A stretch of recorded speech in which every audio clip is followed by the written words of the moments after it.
My name is Xie Qinghuai. On the first day of my rebirth, I woke up in that all-too-familiar senior year classroom in the top right corner of the blackboard. The college entrance exam countdown read 98 days. While chalk dust danced in the afternoon sunlight, the girl sharing my desk was quietly reciting English vocabulary, while Wenwen in the front row leaned sideways, passing a note to Chuan across the aisle. Everything was exactly the same as in my previous life except me, Xie Qinghuai. Do you understand this question? Chuan turned her head, her ponytail swinging gracefully, her voice sweet to the point of being cloying. I didn't get it when Wenwen explained it, but you make it so clear. As she spoke, her eyes didn't meet mine but glanced toward Wenwen. In my previous life, I would immediately put down the exercises I was working on, take the exam paper, and explain the problem to her in great detail. Meanwhile, Wenwen would watch from the side, his eyes filled with that proud look. Then Chuan would nod half understandingly, and when Wenwen asked her, "Do you get it?" she would say softly, "I'm still a bit confused," so Wenwen would take over and explain it again in a simpler way, usually making it even more confusing. In the end, they would discuss the problem for half a class, while I felt like an outsider. "No," I said without looking up, my pen moving across the comprehensive science paper. "Just read the solution yourself." Chuan was stunned. Wenwen turned his head, his brow furrowed. "Xie Qinghuai, what's going on?" "Anan is asking you a question." The tip of the pen paused. I looked up at this familiar face. 18-year-old Wenwen had a neat haircut, wore his school uniform properly, and his eyes still carried the unique vitality of a young man. I once thought this face would accompany me for a lifetime, until he pressed the accelerator at the cliff's edge, until the icy lake water filled the car, until my daughter's little hand gradually lost warmth in my palm. "I'm reviewing," I said, my voice calm, which even surprised myself. "I don't have time, you." When Wen's expression changed, Chuan quickly grabbed his sleeve, her voice low but just loud enough for me to hear. "Forget it, Wenwen, Xie Qinghuai might be in a bad mood, let's not disturb her." How thoughtful, how understanding. In my previous life, I was fooled by her act for 3 years, thinking she was a delicate flower that needed protection until she grabbed Wenwen's hand before the college entrance exam, tearfully saying, "My parents said if I don't get into college, they won't let me continue my studies. Wenwen, please help me."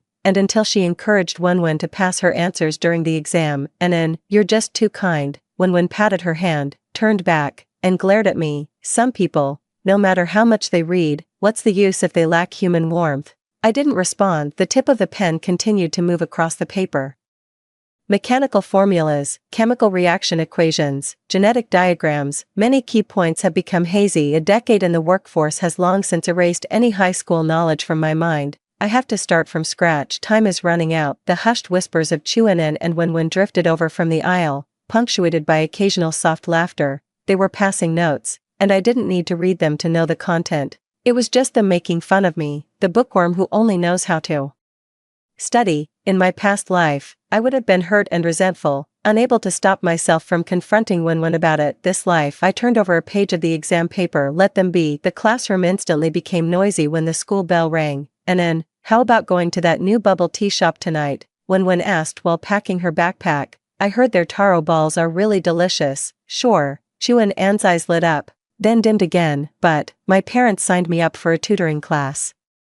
In the evening, another tutoring session. "You've lost weight," Wenwen said with concern, then turned to me. "Xie Qinghuai, can you lend in your notes to photocopy?" She didn't have time to take notes today. In my previous life, I would have handed over the entire notebook without a second thought, but this time, I zipped up my backpack and said, "No." "Why?" Wenwen's voice rose. "Are you being so stingy?" "My notes. I can lend them if I want to, and I don't have to if I don't want to." I stood up. "Which law says I must lend my notes to classmates?" Wenwen was left speechless, his face turning red. A few classmates who hadn't left yet glanced over, their eyes filled with curiosity. Chuan's eyes welled up at just the right moment. "Wenwen, don't be like that. Xie Qinghuai must have her reasons. It's my fault. I'm always bothering you all." "What fault of yours?" Wenwen said, protective as a mother hen. "Shouldn't classmates help each other? Some people are just selfish." I couldn't be bothered to argue anymore. I slung my backpack over my shoulder and walked out of the classroom. The setting sun painted the corridor in shades of orange. The sound of a basketball bouncing echoed through the stairwell, and a group of boys ran down,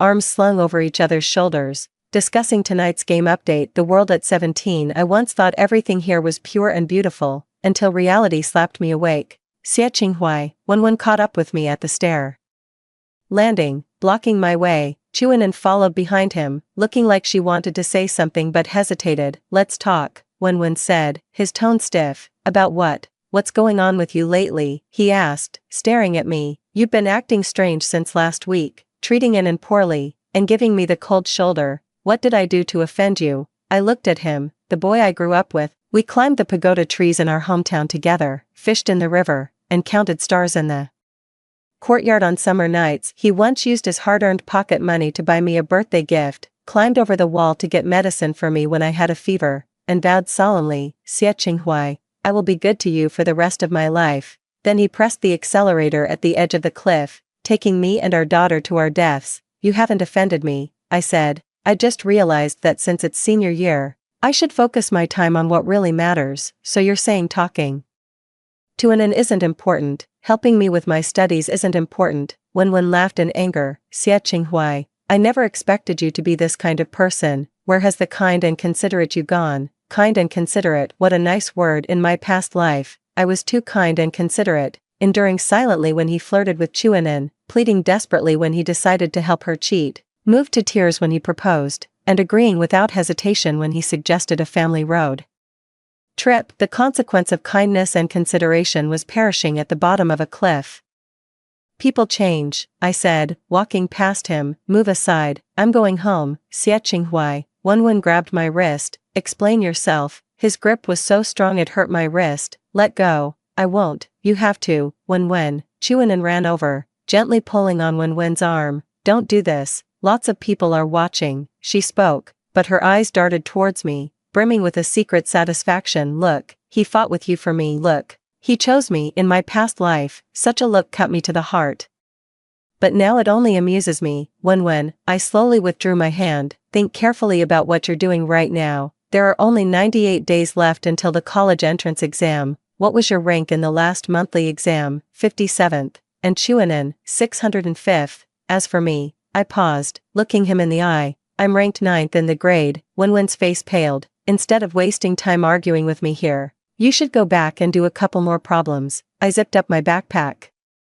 After all, not everyone can get by on just being clever. I turned around and walked downstairs, not looking back. I knew what Chuanan would say behind my back. Why is she like this? So what if their grades are a bit better? Big deal. Wenwen, don't be upset. She's not worth it. Whatever, the path I'm on has been different from theirs for a long time now. When I got home, my mom was cooking in the kitchen. Back already? Why are you a bit late today? She poked her head out, smiling, still holding a spatula in her hand. Go wash your hands, dinner will be ready soon. Something came up on the way. I set down my backpack and walked to the kitchen door. My mom was wearing the faded floral apron, and there were a few gray hairs at her temples. In my past life, when I got into Tsinghua University, she was so overjoyed she cried all night long. When I married Wenwen, she gave me all the money she had saved up over half a lifetime as my dowry. Later, when my daughter and I had that accident, her hair turned white overnight. Dad fell ill soon after, and they both passed away within 3 years. Mom, I said softly, I'll get into the best university, make a lot of money, and take you and Dad to live in a big house in Beijing. Mom paused, then laughed. Silly child, what are you talking about? Go wash your hands, the food's about to burn. During dinner, Dad talked about work, while Mom gossiped about the neighbors. An ordinary dinner with an ordinary family of 3.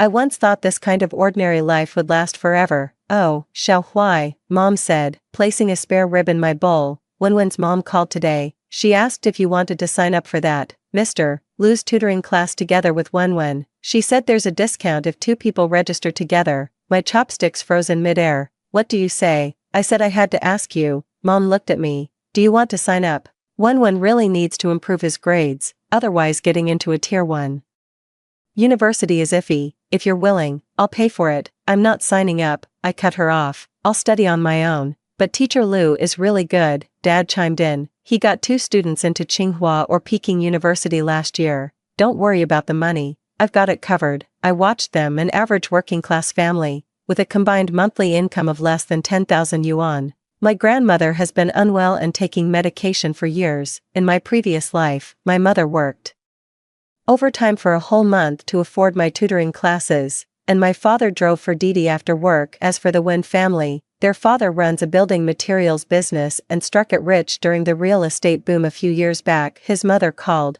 not because she cared about the discount, but because she wanted me, a top 10 student in the grade, to help her son study. No, really, it's fine, I said between mouthfuls of rice. I have my own plan, and I don't want to take extra lessons. With Wenwen, Mom and Dad exchanged a look. Did you have a fight with Wenwen? Mom asked cautiously. No, I put down my bowl. It's just, I think in our final year of high school, it's better for each of us to focus on our own efforts. They didn't ask again, but the worry in their eyes was unmistakable. I knew what they were thinking. Wenwen and I grew up together, and both families had long seen us as a couple. Wenwen's mother even said, once both kids get into university, we'll arrange the marriage. In my previous life, I accepted all of this. This life I finished my meal, stood up to clear the dishes, and said, I'm going back to my room to study. Hey, leave the dishes, I'll wash them, it's okay, it'll be quick. Cold water runs over my fingers, suds pile up on the plates, the sound of a neighbor's TV drifts in through the window, along with the halting notes of a child practicing the piano. The simple, ordinary warmth of daily life. I will hold on to all of this at any cost. For the next month, I immersed myself in a sea of problems. I woke up at 5 a.m. to study English, solved 2 math problems during the 10-minute break, organized my mistakes during lunch break, and continued to work on practice papers at home until midnight. Coffee became a necessity, and dark circles became a permanent feature. Wenwen and Chuanen's relationship became public in the class. They ate together, walked home together, and whispered to each other during breaks. Chuanen would often forget to bring her homework, so Wenwen would let her copy his. The teachers turned a blind eye. It was senior year, and as long as it didn't affect their studies, some things were just too much to manage. Besides, Chuanen knew how to play her cards right. She'd bring the teachers homemade cookies, sweetly say, "You work so hard," and hand the homeroom teacher a box of throat lozenges whenever he coughed. So when she got 5 math assignments in a row completely correct, a stark contrast to her usual performance, the math teacher simply praised her in class, saying, Chuanen has made great progress. I knew she was copying Wenwen's work. Wenwen's homework was copied from mine, not from me in this life, but from me in my previous life. Before being reborn, Xie Qinghuai would take photos of his organized notes and send them to Wenwen after evening self-study every day. On weekends, he would photocopy a copy of his summarized problem-solving analyses for him. Relying on these, Wenwen's ranking climbed from over 200th in the grade to around 150th, and then further into the top 60. I no longer provide him with any materials, yet Chuanen's assignments are still all correct. The answer is only one. Wenwen has also been reborn. He remembers the notes I gave him in my previous life and the solutions to those problems, so he can continue to tutor Chuanen and keep playing the role of the all-powerful top student boyfriend in front of her. I put down my pen and rubbed my sore wrist. The classroom was quiet. Most of the students had gone to eat, leaving Wenwen and Chuanen's seats empty. A few textbooks lay open on their desks. I stood up and walked over. Chuanen's math workbook was open. On the latest page, the solution to a major problem was neatly and clearly written out, using the simplified method I had devised in my past life. It saved 2 steps compared to the conventional method taught by the teacher. A corner of Wenwen's notebook peeked out from the drawer. I pulled it out and opened it. The handwriting was familiar, but the content, it was completely beyond his current level. Inside were summarized high-frequency exam topics and breakthrough strategies for several final, challenging problems, all things I had spent a full 3 months compiling in my previous life. I closed the notebook and put it back in its place. So Wenwen really was reborn. He came back with memories of his past life, remembering all the materials I gave him, the college entrance exam questions, and Chuanen's fate. But he still chose Chuanen. He even went public with their relationship earlier,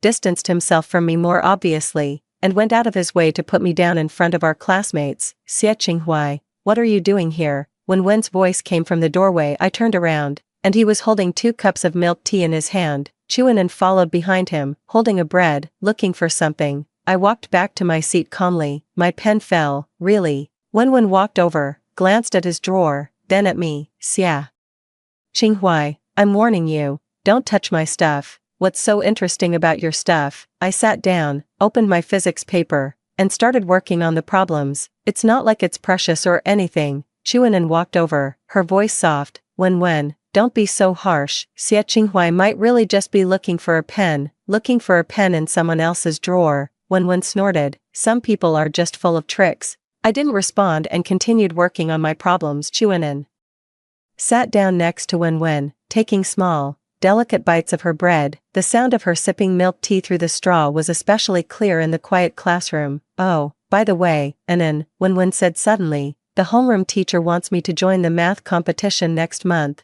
I'm not going. It's a waste of time. I'd rather spend more time with you. The math competition. My pen tip paused in her previous life. Wen did indeed turn down the opportunity to compete, because Chuanan said, the competition requires a month-long training camp, and I won't be able to see you for a whole month. I'll miss you so much I'll cry. So he gave it up, even though a good ranking in that competition could have guaranteed him a spot at Tsinghua University. And this life competition, Chuanan blinked, sounds so impressive, but do you really have to train for a whole month? Yeah, it's a closed training camp. You can't even go home on weekends. Wen said, I'm not going. Spending time with Mayanan is more important. Chuanan smiled, her cheeks flushing slightly. Did you tell the teacher? Already did, Wen said, taking a sip of her milk tea. It's not like I'm guaranteed to win a prize anyway. No point. I closed the test paper and stood up. Where are you going? Wen asked. The office, I said, to ask about a problem. As I left the classroom, I heard Chuanan whisper, she's always alone. It's kind of sad.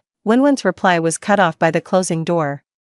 The corridor was empty, the office was on the 5th floor, and I climbed step by step, my footsteps echoing in the stairwell. The door to the math office was slightly ajar, and the voices of teachers could be heard inside. I knocked on the door. Come in. Pushing the door open, I saw our homeroom teacher, Mr. Chen, grading papers, while the math teacher, Mr. Li, was making tea nearby. Qinghuai. Mr. Chen looked up. What is it? Mr. Chen, I'd like to sign up for the math competition. The office fell silent for a moment. Ms. Li was the first to react. You want to sign up for the competition? Xie Qinghuai. That's a rather sudden decision. The training camp is intense and will take up a lot of your revision time. What if you don't place? I know, I said, but I want to give it a shot. Old Chen put down his red pen and looked me over. What made you change your mind all of a sudden? When I asked you before, you said you wanted to focus on preparing for the Gaokao. I did say that in my past life, because when wasn't participating, and I didn't want to go alone. I want to challenge myself, I said, standing up straight. Besides, if I can place well, it would also help with my college entrance exams. The two teachers exchanged a glance. You know, our school only has 2 recommendation spots, said Old Chen.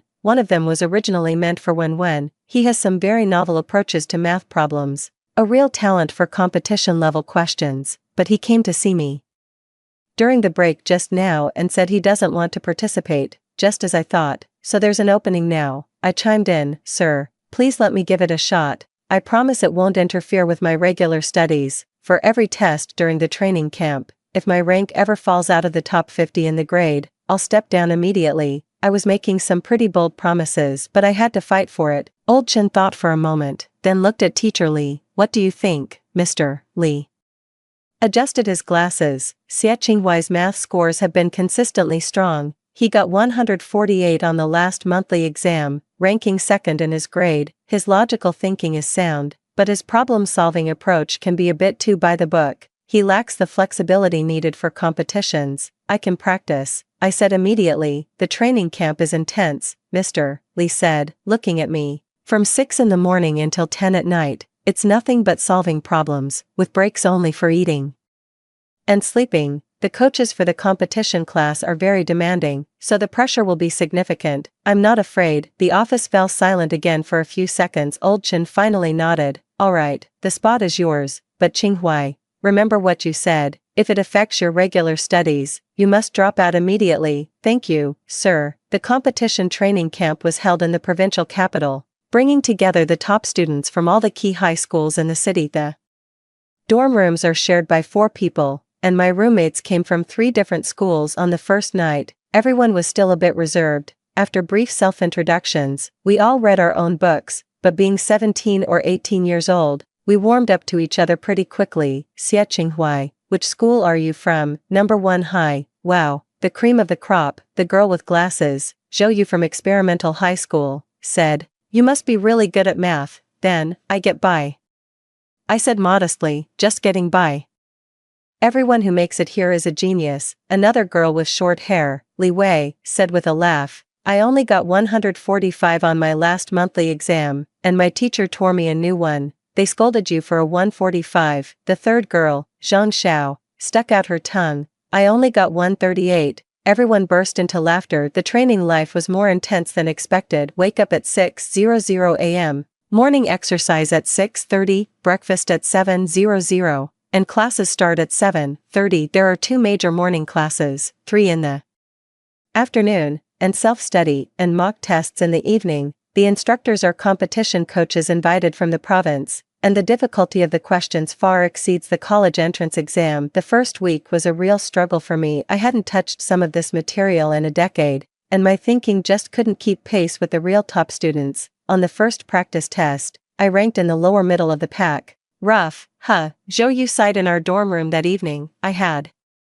absolutely no idea how to approach that geometry problem today. "Tell me about it," Li Wei said, lying face down on her bed. "Makes me feel like everything I learned before was fake math." I stayed silent, going over each mistake in my error notebook. It was 11 at night. My roommates were all asleep, but I was still calculating under the desk lamp. My fingers were stiff, my eyes were sore, and the coffee had lost its flavor. But my mind was clear. I knew this was my only chance: secure a spot at Tsinghua University, bypassing the college entrance exam, avoiding the questions when one remembered, and any tricks he might have pulled. By the second week, things began to improve, slowly regaining forgotten knowledge points, and gradually building a competitive mindset through intense training. I made rapid progress in the second mock test. By the third week, I had moved into the top 30. The coach started to take notice of me. "Xie Qinghua, your solution to this problem is quite clever.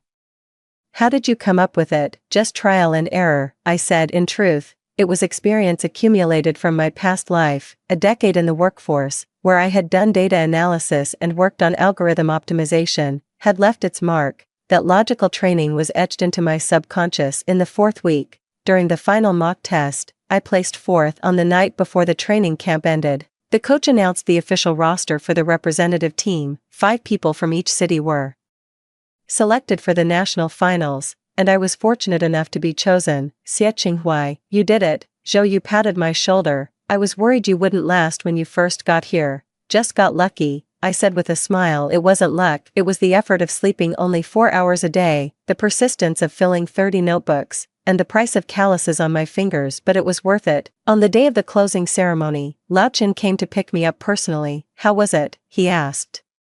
As soon as we met, "I made the provincial team," I said. "I'm going to Beijing next month for the finals." Old Chen froze for 3 seconds, then slapped his thigh hard. "Yes, that's fantastic, Xie Qinghua, you've made our school proud." On the ride back, he excitedly called the principal to share the good news, then called my parents. I could hear my mother's voice, choked with emotion, on the other end of the line. "Really, my daughter is amazing." I looked out the window at the fields on either side of the highway rushing past. What was I doing at this time in my previous life? Oh, I was persuading Wenwen not to help Chuanan cheat, staying up late to organize review materials for him, secretly crying because he and Chuanan were getting closer. Stupid. As the car entered the city, familiar streets came into view. Passing by the school, it was just the time when students were leaving in droves. I spotted Wenwen and Chuanan in the crowd. They were holding hands. Chuanan was looking up, saying something, while Wenwen looked down with a smile. The setting sun cast a golden halo around them, making them look so youthful and perfect. Then Wenwen looked up and saw me in the car. He froze. Chuanan turned to look in his direction, her smile freezing on her face. Lao Chen parked the car by the roadside, rolled down the window, and said, "Wenwen, perfect timing,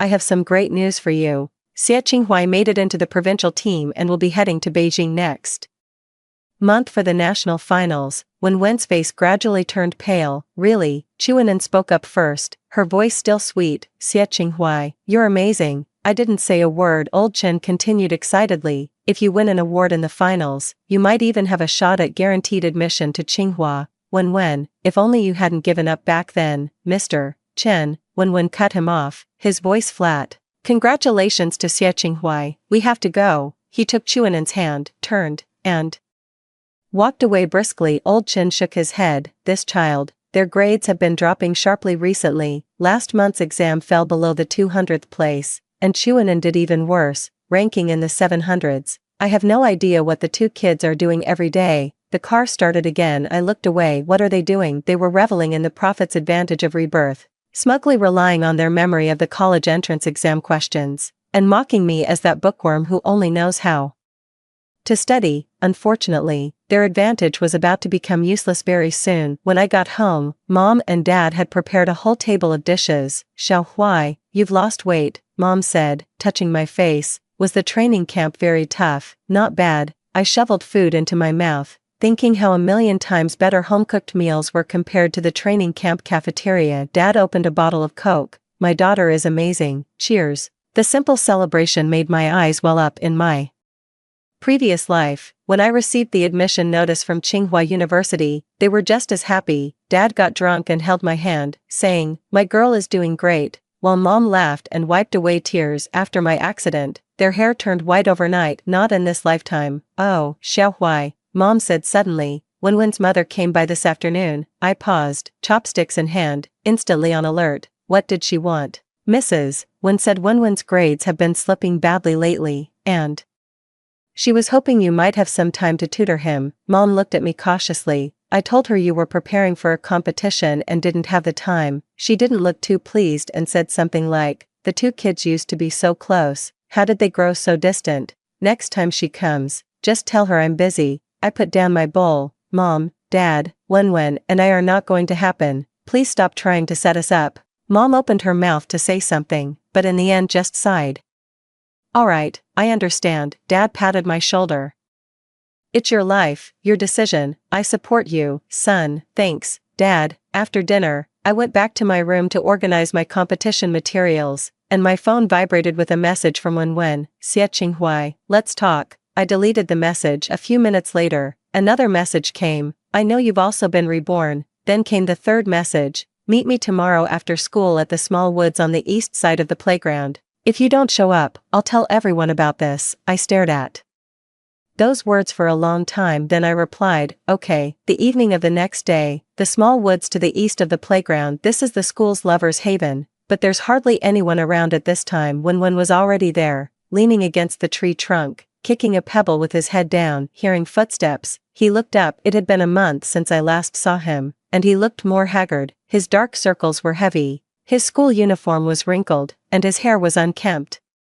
You're here, he said. Spit it out, I said, stopping 3 meters away from him. Wenwen stared at me, his expression complicated. You really have been reborn, haven't you? When did it start? Is that any of your business? It is. He took a step forward. Xie Qinghuai, since we've both come back, can we talk properly? In our past life, in our past life, you killed me. I cut him off, and you killed our daughter. Wenwen's face instantly turned deathly pale. I didn't think about that at the time, he stammered, and then died so tragically, I couldn't accept it. So you dragged me and our daughter down with you, I sneered. Wenwen, your logic is really something. You can't accept An's death, but what about me and our daughter? Are we just supposed to suffer? I know I was wrong. Wenwen raised his voice. I'll change this time. I'll make it up to you. Okay, let's start over. Just like when we were kids. I swear I'll treat you well, and then. What? I asked. When An shows up again, you'll abandon me once more. Wenwen was stunned. Haven't you already made your choice in this life? I looked at him. Publicly dating Chuanan, distancing yourself from me, belittling me. Wenwen, how dare you talk about starting over? That's because I thought you hadn't been reborn, Wenwen said urgently. I thought you were still that naive Xie Qinghuai from the previous life. I thought I could ace the college entrance exams with those questions. I thought I could change Chuanan's fate, so you chose Chuanan, I said, without hesitation. Wenwen was left speechless. The wind rustled through the leaves in the woods, while in the distance, the carefree laughter and playful shouts of students filled the air with youthful exuberance. And yet here we stood, discussing a death from a past life. Xie Qinghuai, Wenwen finally spoke, his voice hoarse. In this life, I won't let her cheat. I'll make sure she studies hard. I'll help her get into university. Once she's safely past that calamity, I'll break up with her and come back to you. Why do you think I'll wait for you? I asked. Wenwen looked at me, her eyes glistening with tears. Because we have a daughter, Xie Qinghuai. Don't you want to see her again? That little girl with dimples when she smiles, who loves to hug you and call you mommy. Hearing this, my heart gave a sharp tug. Pain. I was in so much pain that I could barely stand. You're not worthy to mention her. I heard my voice trembling. When, you're not fit to be her father. You lost that right the moment you pressed the gas pedal. I was out of my mind. And now, I pressed. Are you sober now? Is this the choice you make when you're sober? Wenwen's mouth opened and closed, but no words came out. I came today just to tell you one thing. I took a deep breath. Wenwen, in this life, we go our separate ways. You chose Chuanen. And I wish you a long and happy life together, but don't come looking for me again. Don't disturb my life anymore. Otherwise, I paused. Otherwise, I wouldn't mind letting you know that you're not the only one who's been reborn, and what I know is far more than you do. Wenwen's pupils constricted. What do you mean by that? It means, stay away from me, I said, turning my back. Goodbye. Actually, let's not meet again, Xie Qinghuai. He shouted after me. You'll regret this. Without me, you'll never get into a good university, have you forgotten how you begged me to apply to the same school in your last life? I didn't break my stride. I know all the college entrance exam questions from this life. I remember them all. I can get into any university I want. And you can only rely on yourself. You simply can't do it. I continue walking forward. Xie Qinghuai, don't leave. Wouldn't it be better if we cooperated? Together, we can change our fate. Together. The voices carried away by the wind. I didn't look back as I stepped out of the small woods. The sun was sinking behind the distant mountains, painting the sky in a magnificent orange-red, with clouds edged in gold. It was beautiful, so beautiful it made you want to cry, but I didn't cry. I wiped the dampness from the corner of my eye and walked towards the classroom building. There were still many problems to solve, many tasks to complete, no time for tears. Time flew by quickly, and in the end, I successfully secured a guaranteed admission spot at Tsinghua University. At the award ceremony, I stood on the stage, holding my certificate and medal, with flashes of light in front of me and applause ringing in my ears. Lao Chen was waving frantically from the audience, grinning from ear to ear. I looked at the camera and smiled. The photo was published on the front page of the Education Daily the next day, with the caption, Xie Qinghuai, a student from our city's No. 1 high school, wins gold in the National Mathematics Competition, securing a direct admission offer to Tsinghua University. My parents had that newspaper page framed and hung it in the most prominent spot in the living room. My daughter, accepted directly into Tsinghua, Dad would tell everyone he met. Bursting with pride, Mom told me in secret that after seeing the newspaper, Wenwen's mother went around the neighborhood telling everyone that child Qinghuai grew up with my Wenwen. They've always been so close. I didn't think much of it even after the early admission process was finalized.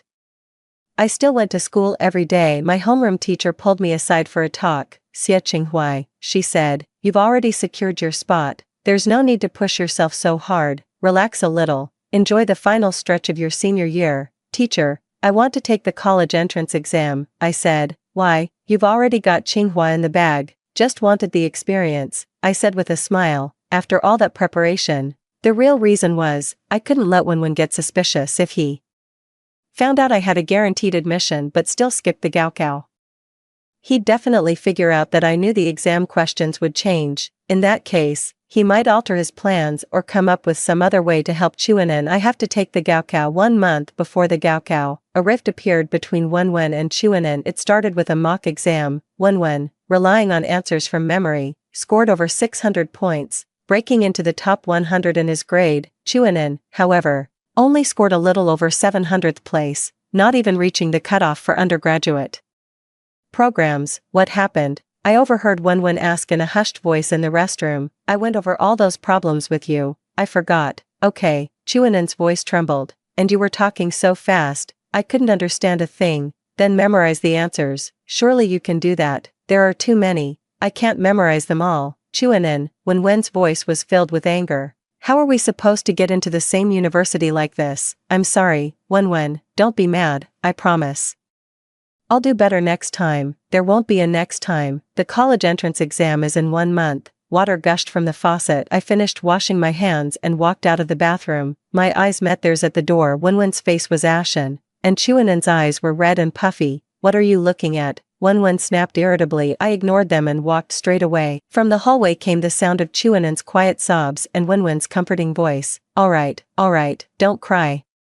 I'll explain it to you one more time, but you have to listen carefully this time. How touching. Sadly, this touching romance would soon become the spark that ignited their mutual resentment. 1 week before the National College Entrance Exam, I did something. I anonymously reported the leak of this year's exam papers to the Education Bureau. I used a computer at an internet cafe, a newly registered email account, and my wording was meticulous. The evidence was solid. I wrote down the previous life's college entrance exam questions from memory and claimed they were obtained through an internal channel. After sending the email, I deleted all records. 3 days later, news spread like wildfire. The college entrance exam questions had been leaked, and a backup paper was likely to be used this time. When the news spread, the whole class was in an uproar. A backup exam? Will that one be harder? Who knows? I heard backup exams are for emergencies. They probably won't be easy. Who would spread such a vicious rumor? When Wen's face instantly turned as white as a sheet upon hearing the news, he suddenly turned to look at me. I was quietly reading English with my head down. During the break, he cornered me in the stairwell. Did you do it, didn't you? He hissed through gritted teeth. Xie Qinghuai, you're ruthless. I don't know what you're talking about, I said. The alternate paper, you reported the leak.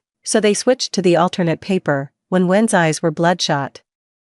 You knew I remembered the questions, so you deliberately. When I interrupted him, leaking exam questions is illegal. If someone really remembers the questions, that's called cheating, that's called a crime. He was choked, and, I said with a smile, how can you be so sure what you remember is the real exam? What if it's fake? Impossible. I remember it perfectly. Then why are you so nervous? I asked. If you're truly capable, what difference does it make which paper you get? When stared at me, her chest heaving. After a long silence, he managed to say, Xie Qinghuai, you'll regret this, maybe. I turned and walked downstairs, but at least for now, I don't regret it. The day of the college entrance exam, the weather was beautiful. The area outside the exam hall was packed with parents. My mom insisted on seeing me off, and my dad took the day off to accompany her. Xiaohuai, don't be nervous. Just do your best. Mom kept rearranging my stationery bag. I know. I hugged her. Mom, Dad, you can go back. It's too hot here. It's okay, we'll wait for you to come out.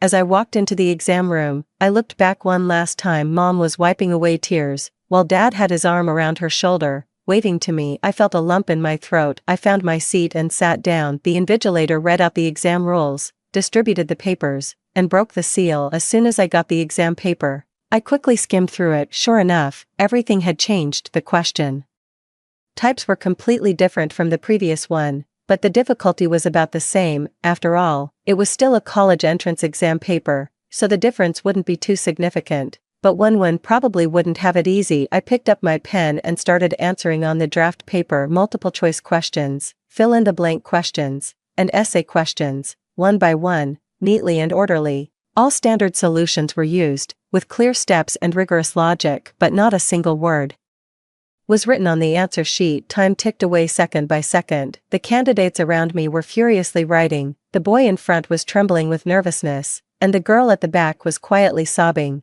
probably stuck on a difficult problem. I was deeply engrossed in my calculations on the scratch paper, completely focused. As I walked out of the exam hall after finishing the last subject, the sunlight was blinding. Mom rushed over and hugged me, asking, how did it go? Pretty good, I said. It really was pretty good. If I had transferred the answers from my rough paper to the answer sheet, I could conservatively estimate a score of 650, but I handed in a blank paper. 3 days later, the post-college entrance exam celebration swept through the entire grade. In the class group, everyone was checking answers, with some cheering and others lamenting. Wen was very active in the group, confidently claiming that she exceeded expectations and was a sure bet for Tsinghua or Peking University. Chuanen chimed in. Wen, you're so amazing. I think I did pretty well too. I chuckled to myself. The questions this time were completely different from the previous life. Wen was so confident, it seemed he hadn't even looked at the questions carefully and was writing answers from the previous year's college entrance exam. A week later, the results were announced. On the day we checked the scores, our family was very calm. Mom made a few dishes. Dad opened a bottle of beer. No matter what score she gets, my daughter is the best, I entered my admission ticket number and clicked the query button. The page refreshed. Total score, 0. All subjects, 0. What is going on? Mom came over, stunned. Must be a system error. Dad took out his phone. I'll call the homeroom teacher to ask. Dad, don't call. I stopped him. I didn't fill out the answer sheet. The air fell silent. 2 pairs of eyes stared at me, filled with shock and confusion. Why? Mom's voice trembled. Why would you? I got a direct admission offer, I said. I don't need the Gaokao score, but, Mom, Dad, trust me. I took their hands. I have my reasons for doing this. In time, you'll understand. They fell silent after a long pause. Dad sighed. All right, you've grown up and have your own ideas. I won't ask any more. Mom wiped her eyes. As long as you're happy. I hugged them, my eyes welling up. I'm sorry. I can't tell you yet, but soon enough. You'll understand. Not long after, the Education Bureau issued a notice. Several cheating cases involving multiple students were discovered during this year's National College Entrance Exam. An investigation revealed that some individuals had obtained so-called exam papers through illegal channels before the test and shared answers during the exam. The scores of the implicated students have now been invalidated, and they are being dealt with according to the law and regulations. The names Wenwen and Chuanan were prominently featured on the list. The class group chat went absolutely wild. Wenwen cheated, Chuanan too. No wonder their grades have been skyrocketing lately. That's so disgusting. Wenwen left the group. Chuanan left too. That afternoon, Wenwen's mother stormed into my house. Xie Qinghuai, was it you who reported it? Her eyes were red and swollen, her voice shrill. Was it you who got my Wenwen in trouble? My mother stepped in front of me, trying to mediate. Mrs. Wenwen, please calm down. Calm down. How can I calm down? My son's future is ruined. He can't take the college entrance exam for 3 years. It's all Xie Qinghuai's fault. She pointed her finger right in my face, screaming, just because you did poorly, you can't stand to see others succeed. Is that it? What a vicious child you are. Mrs. Wenwen, I spoke up, my voice steady. Wenwen chose to cheat. I didn't force him to buy the answers. And I didn't force him to pass them to Chuanan.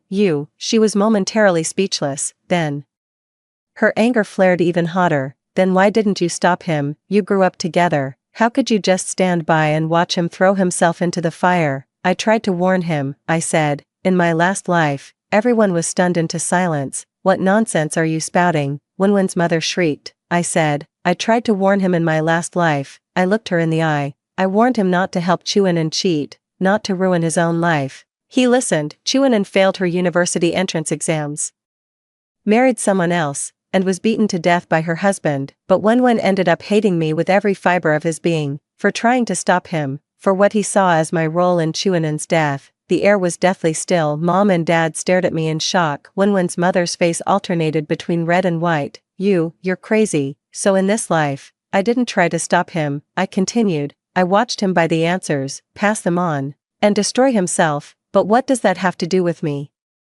Isn't this the ending he wanted? Crazy, you're crazy. Wenwen's mother staggered back, hitting the door frame. Go back and tell Wenwen, I said. This life, I'm even with him. The door slammed shut. Mother collapsed onto the sofa, her face pale. Xiaohuai, what you just said, is it true? I walked over, knelt before her, and took her hand. Mom, Dad, I'm sorry for keeping this from you all this time, I said, my voice choked with emotion. But what I'm saying is true. In my past life, I died.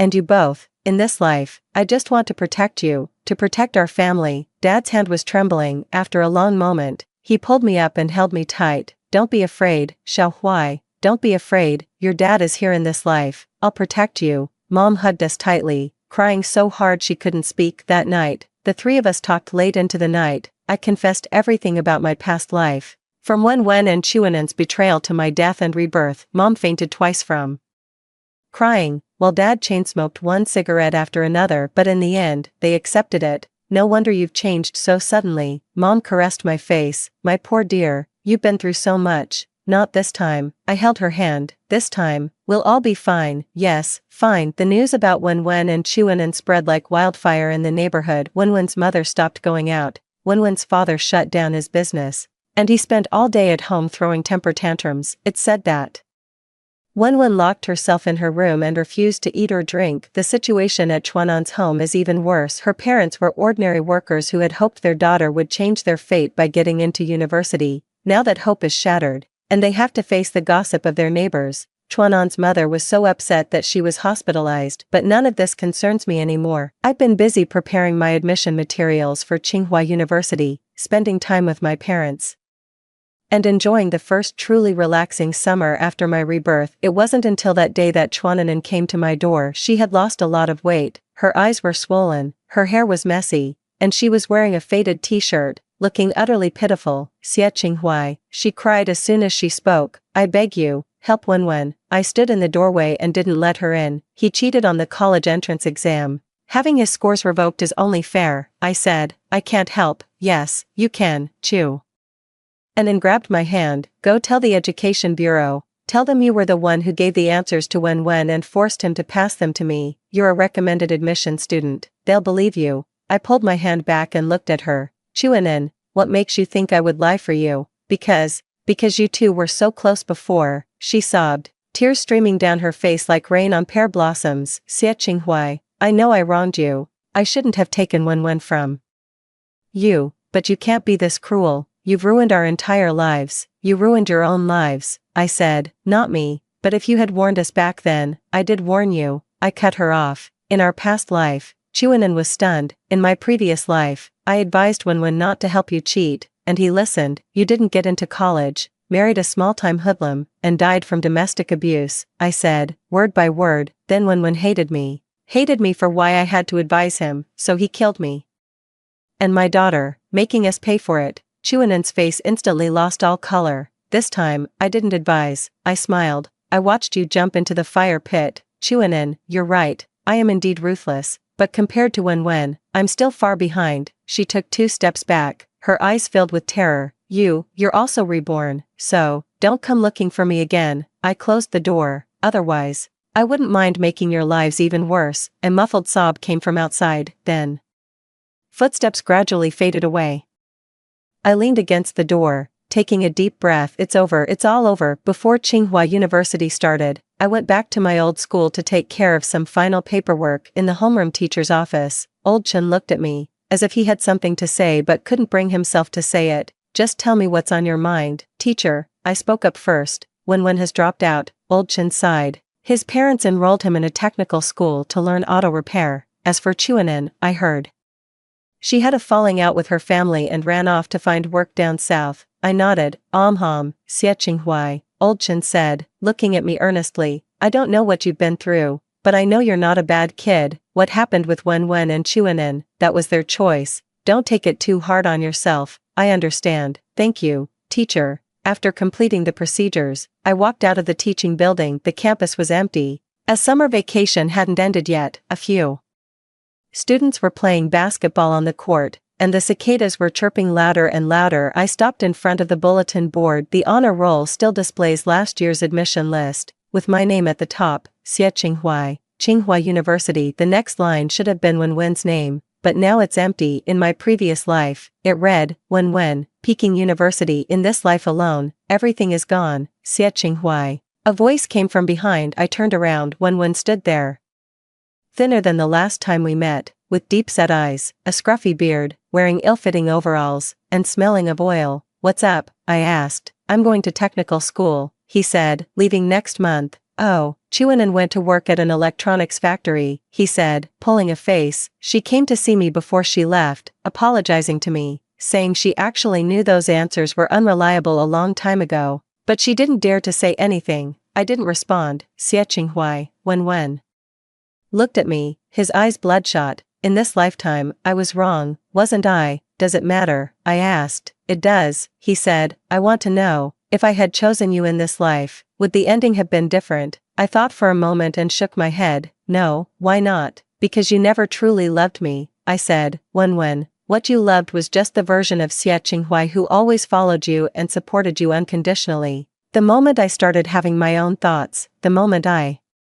stopped revolving around you, you felt I had changed, that I was no longer lovable." Wenwen's mouth opened, but no sound came out. "Chuanan is the same," I continued. "You love the Chuanan who needs your protection and adores you, once she truly relies on you and becomes a burden, you'll grow tired of her. It was like that in your previous life, and it is the same in this one. I didn't, you did, I interrupted him. In this life, when you were reborn, the first thing you did was to seek out Chuanan, distancing yourself from me and belittling me, because deep down, you know that Chuanan is easier to control and fits better with your image of the perfect girlfriend. As for me, I've already seen your ugliest side and won't blindly adore you anymore. When Wen's shoulders slumped, after a long pause, he said, you're right, so, don't come looking for me again. I turned around, learn a skill, live a good life. We're no longer connected, Xieching Hui, he called out from behind. I stopped, but didn't look back. I'm sorry, he said. Really? I didn't respond, just kept walking. The sun was scorching,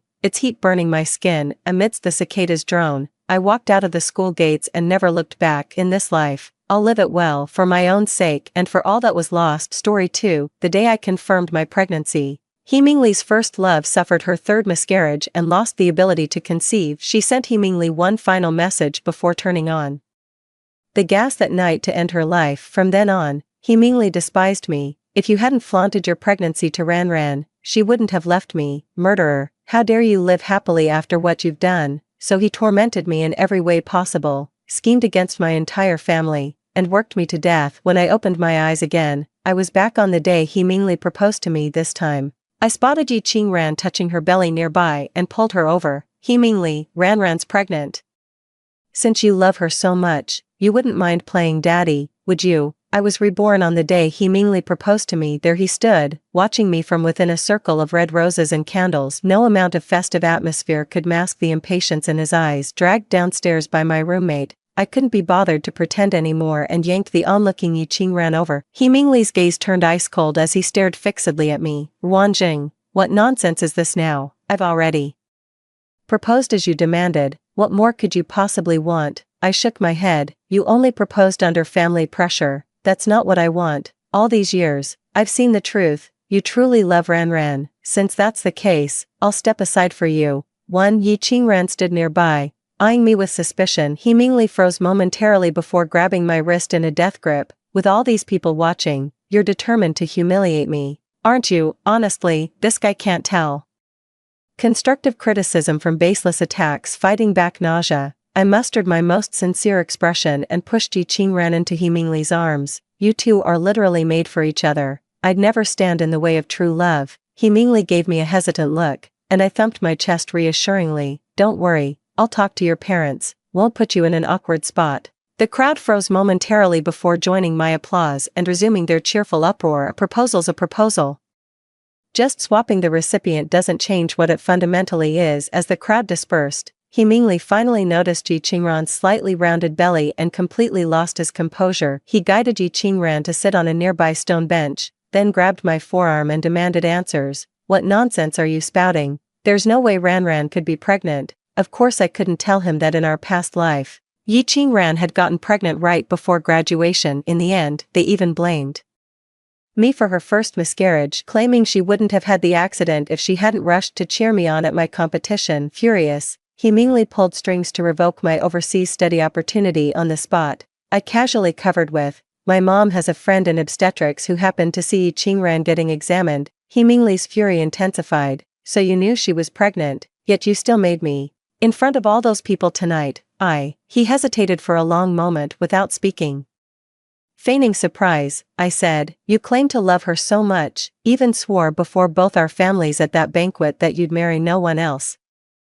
What? Having second thoughts now, I smirked disdainfully. He Mingli, your so-called true love is utterly unreliable. He Mingli choked on my words, his neck craning as he struggled to retort. Yi Qingran tiptoed in behind them. Please stop arguing. She placed a hand on her belly. This is all my fault. I was foolish to trust the wrong person. The doctor said my health is critical. Terminating the pregnancy could be life-threatening. He Mingli had never been able to bear seeing her teary-eyed like this since childhood, and immediately pulled Yi Qingran into a comforting embrace. Don't worry, Ran Ran, I'll definitely help you track down that bastard. The child was fathered by Yi Qingran's mixed-race boyfriend whom she met while studying abroad years ago, but now, the man has gone missing. Yi Qingran clutched He Mingli's sleeve tightly. Stop looking for him, I don't want him anymore. I chuckled, can't fight, can't track them down.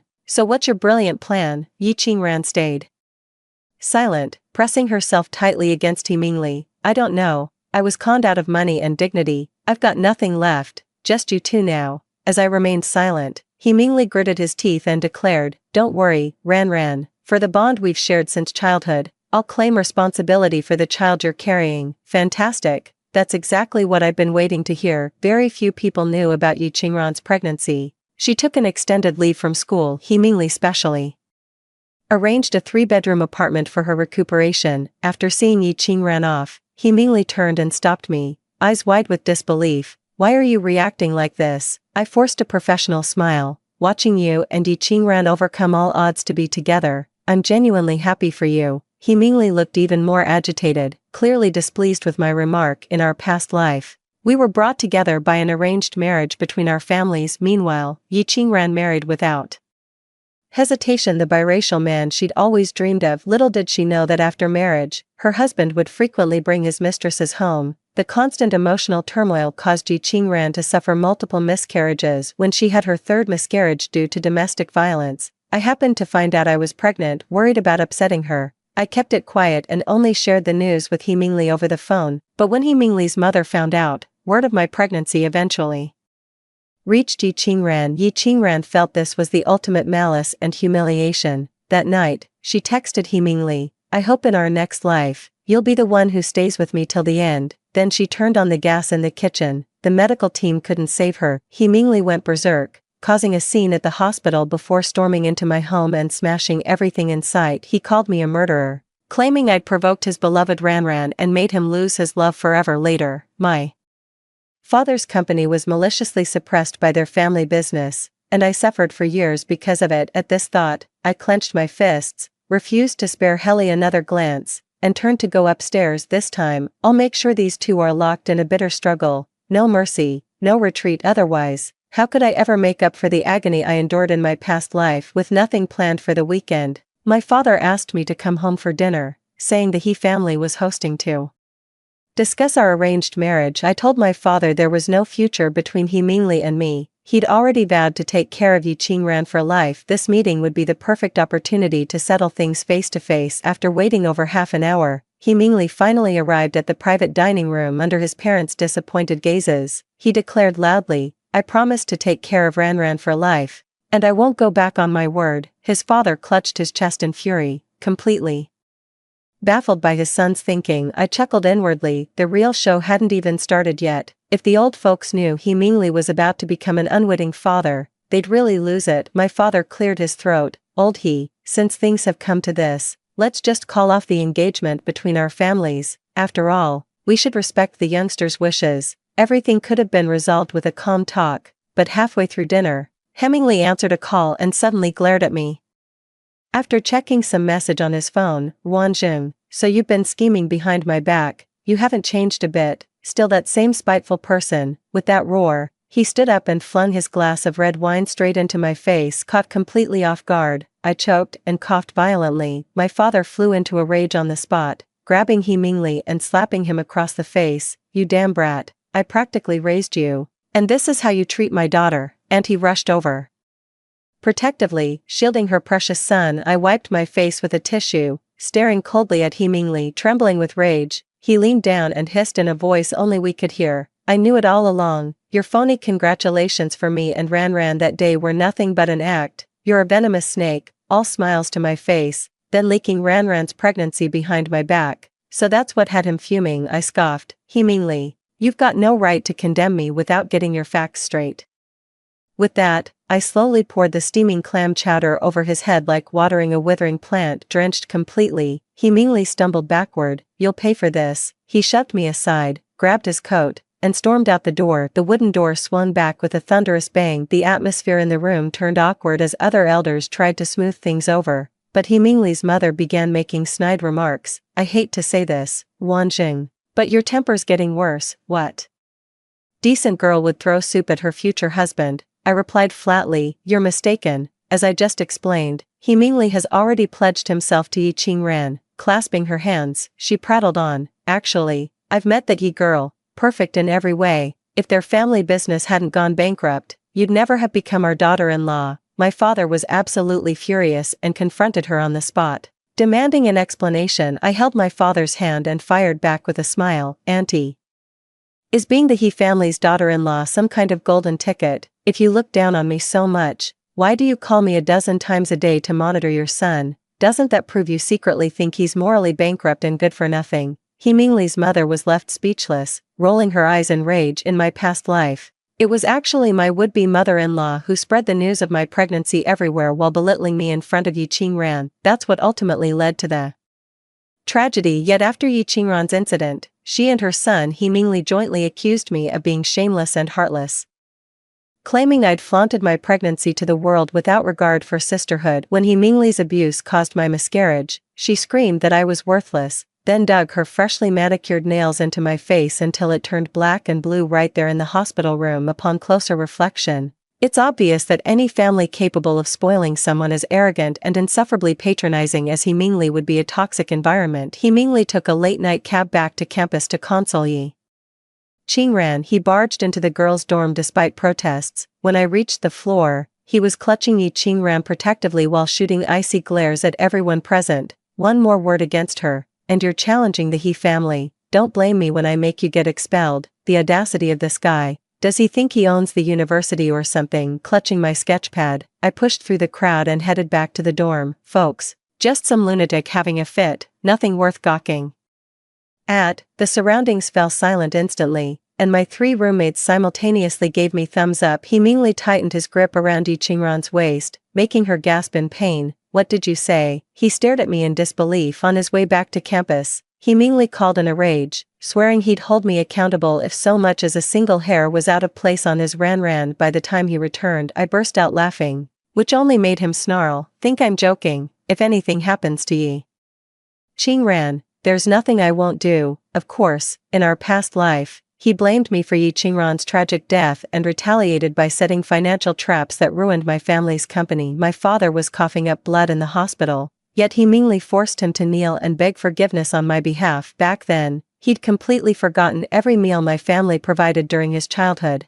forgotten how my father treated him like his own son. He Mingli and I locked eyes, the tension between us palpable. Yi Qingran suddenly grabbed my wrist. Xing, no matter how upset you are about Mingli choosing me, you shouldn't spread such rumors. Enough was enough. I stepped away from her. First of all, you know perfectly well whether those pregnancy rumors are true or not. Those crocodile tears only work on He Mingli. Don't think the whole world will indulge you just because you can cry on command. My roommate Xiaolin clapped. Well said. You're my absolute queen. The other girls started whispering too. Exactly. The whole building just saw the pregnancy rumor about her, and she's already wailing like a banshee. I just went out to get a package, accidentally brushed her shoulder, and she coldly accused me of being sent by Ruanjing to harm her. Like I could ever defend myself against that. She's acting like the whole world's bullying her when barely anyone even notices her existence. Yi Qingran's face turned deathly pale as she swayed and collapsed backward. He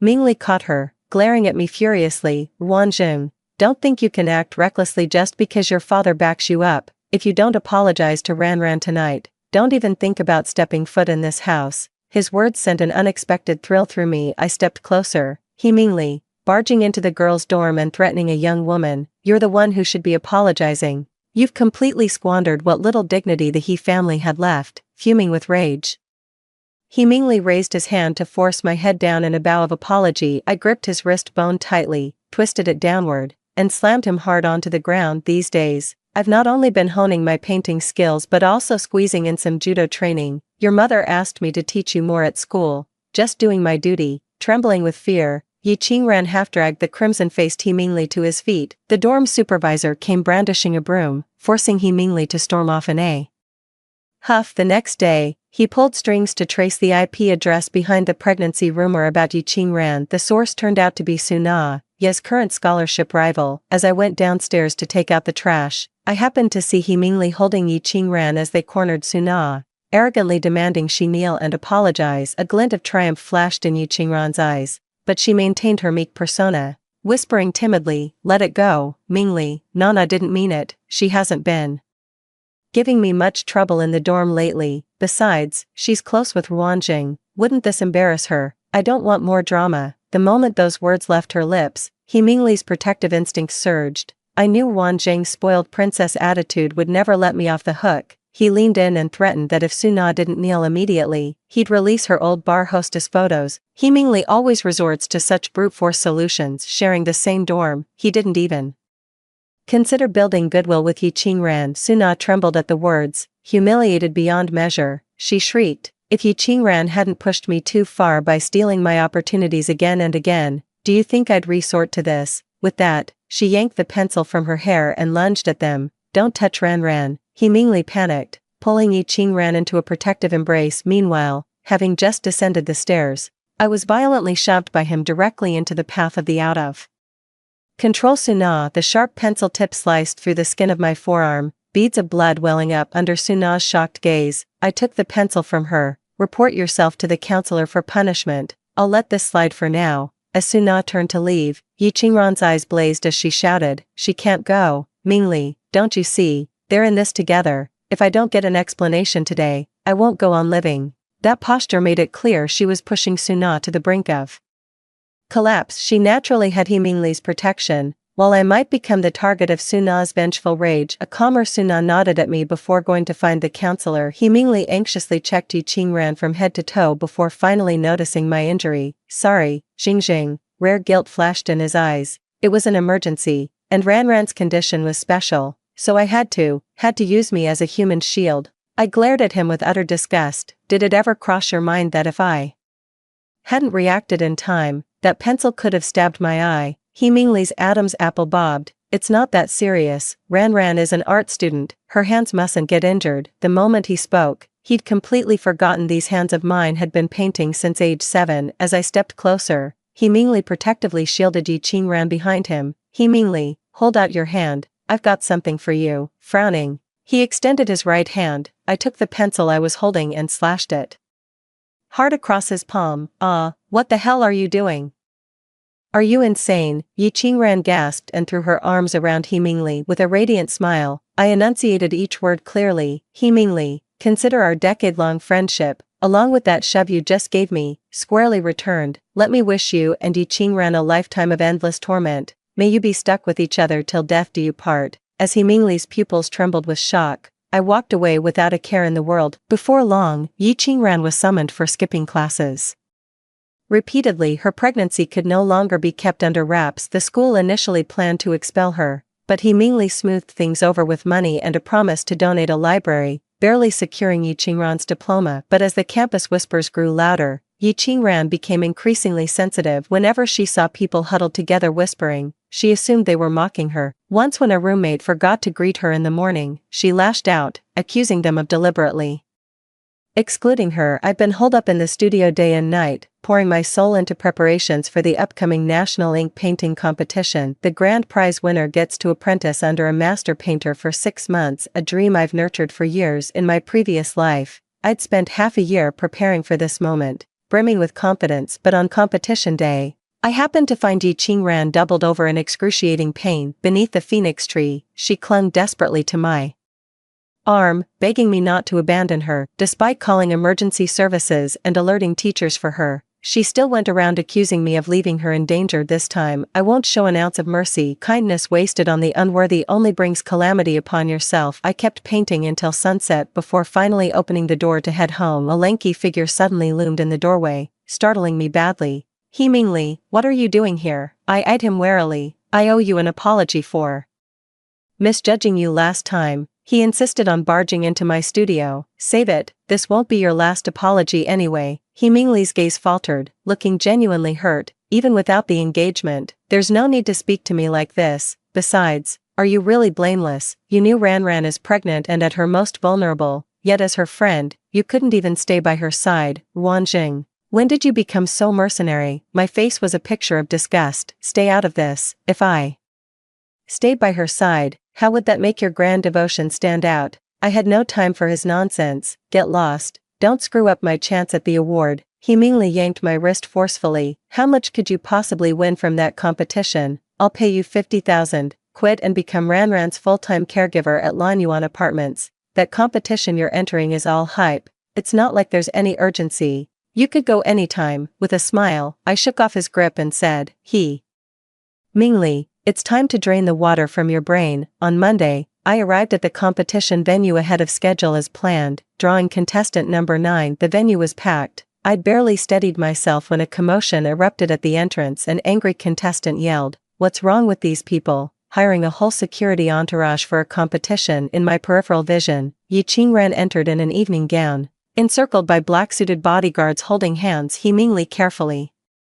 shielded her advance, draping a cashmere shawl over her shoulders, acting like some A-list celebrity making an entrance. It suddenly occurred to me that Yi Qingran had also signed up for this national painting competition, but seeing her lounging around the apartment all day, being waited on hand and foot while posting glamorous maternity photos, I assumed she'd forgotten all about it. When I went to the restroom and reached for the door, I found it locked from the inside. I thought it was someone's prank, but when I finally managed to climb over the door, I caught a glimpse of a black-clad bodyguard jogging away. Thankfully, it only delayed me by a few minutes. By the time I reached the exhibition stand, Yi Qingran was already holding the microphone and sharing her creative journey. The painting displayed behind her was none other than my freshly completed masterpiece, Dawn. In short, this painting captures the precious moments between me and the most important person in my life, Mr. He.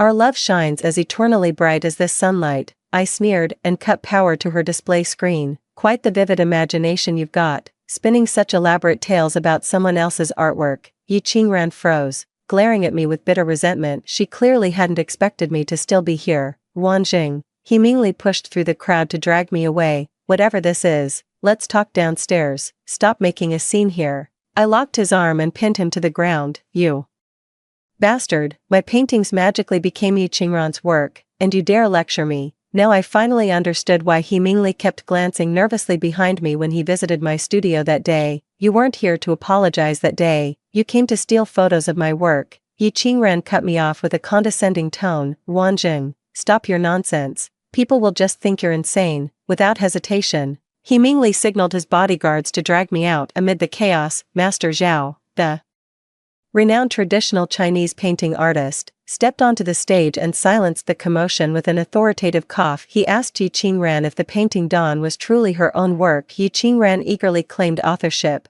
but Professor Zhao shook his head with a smile. Young lady, poor technique can be improved, but a flawed character is beyond repair. Yi Qingran turned pale instantly. What do you mean by that? But when she looked up and saw all my works displayed on the large screen, she was rendered speechless. It was simple. Once I decided to study under Master Zhao, I reached out to him immediately and have been mailing him one painting every month. The competition piece Dawn was completed a week in advance and already submitted to the event organizers. Yi Qingran instantly became the target of scornful gazes from the entire audience. Her face flushed crimson as she clutched her stomach and collapsed into He Mingli's arms. Brother Mingli, so Wanjing has seen me as an enemy all along. She never trusted us. He Mingli glared at me furiously. You did this on purpose, acting all cautious just to humiliate us. I sneered. You're the thieves here, yet you're the ones raging. Your shamelessness knows no bounds. He Mingli barked at the bodyguards to clear the room, grinding his teeth as he said, Ran is pregnant, she mustn't overexert herself. I just wanted to make her happy. Come on.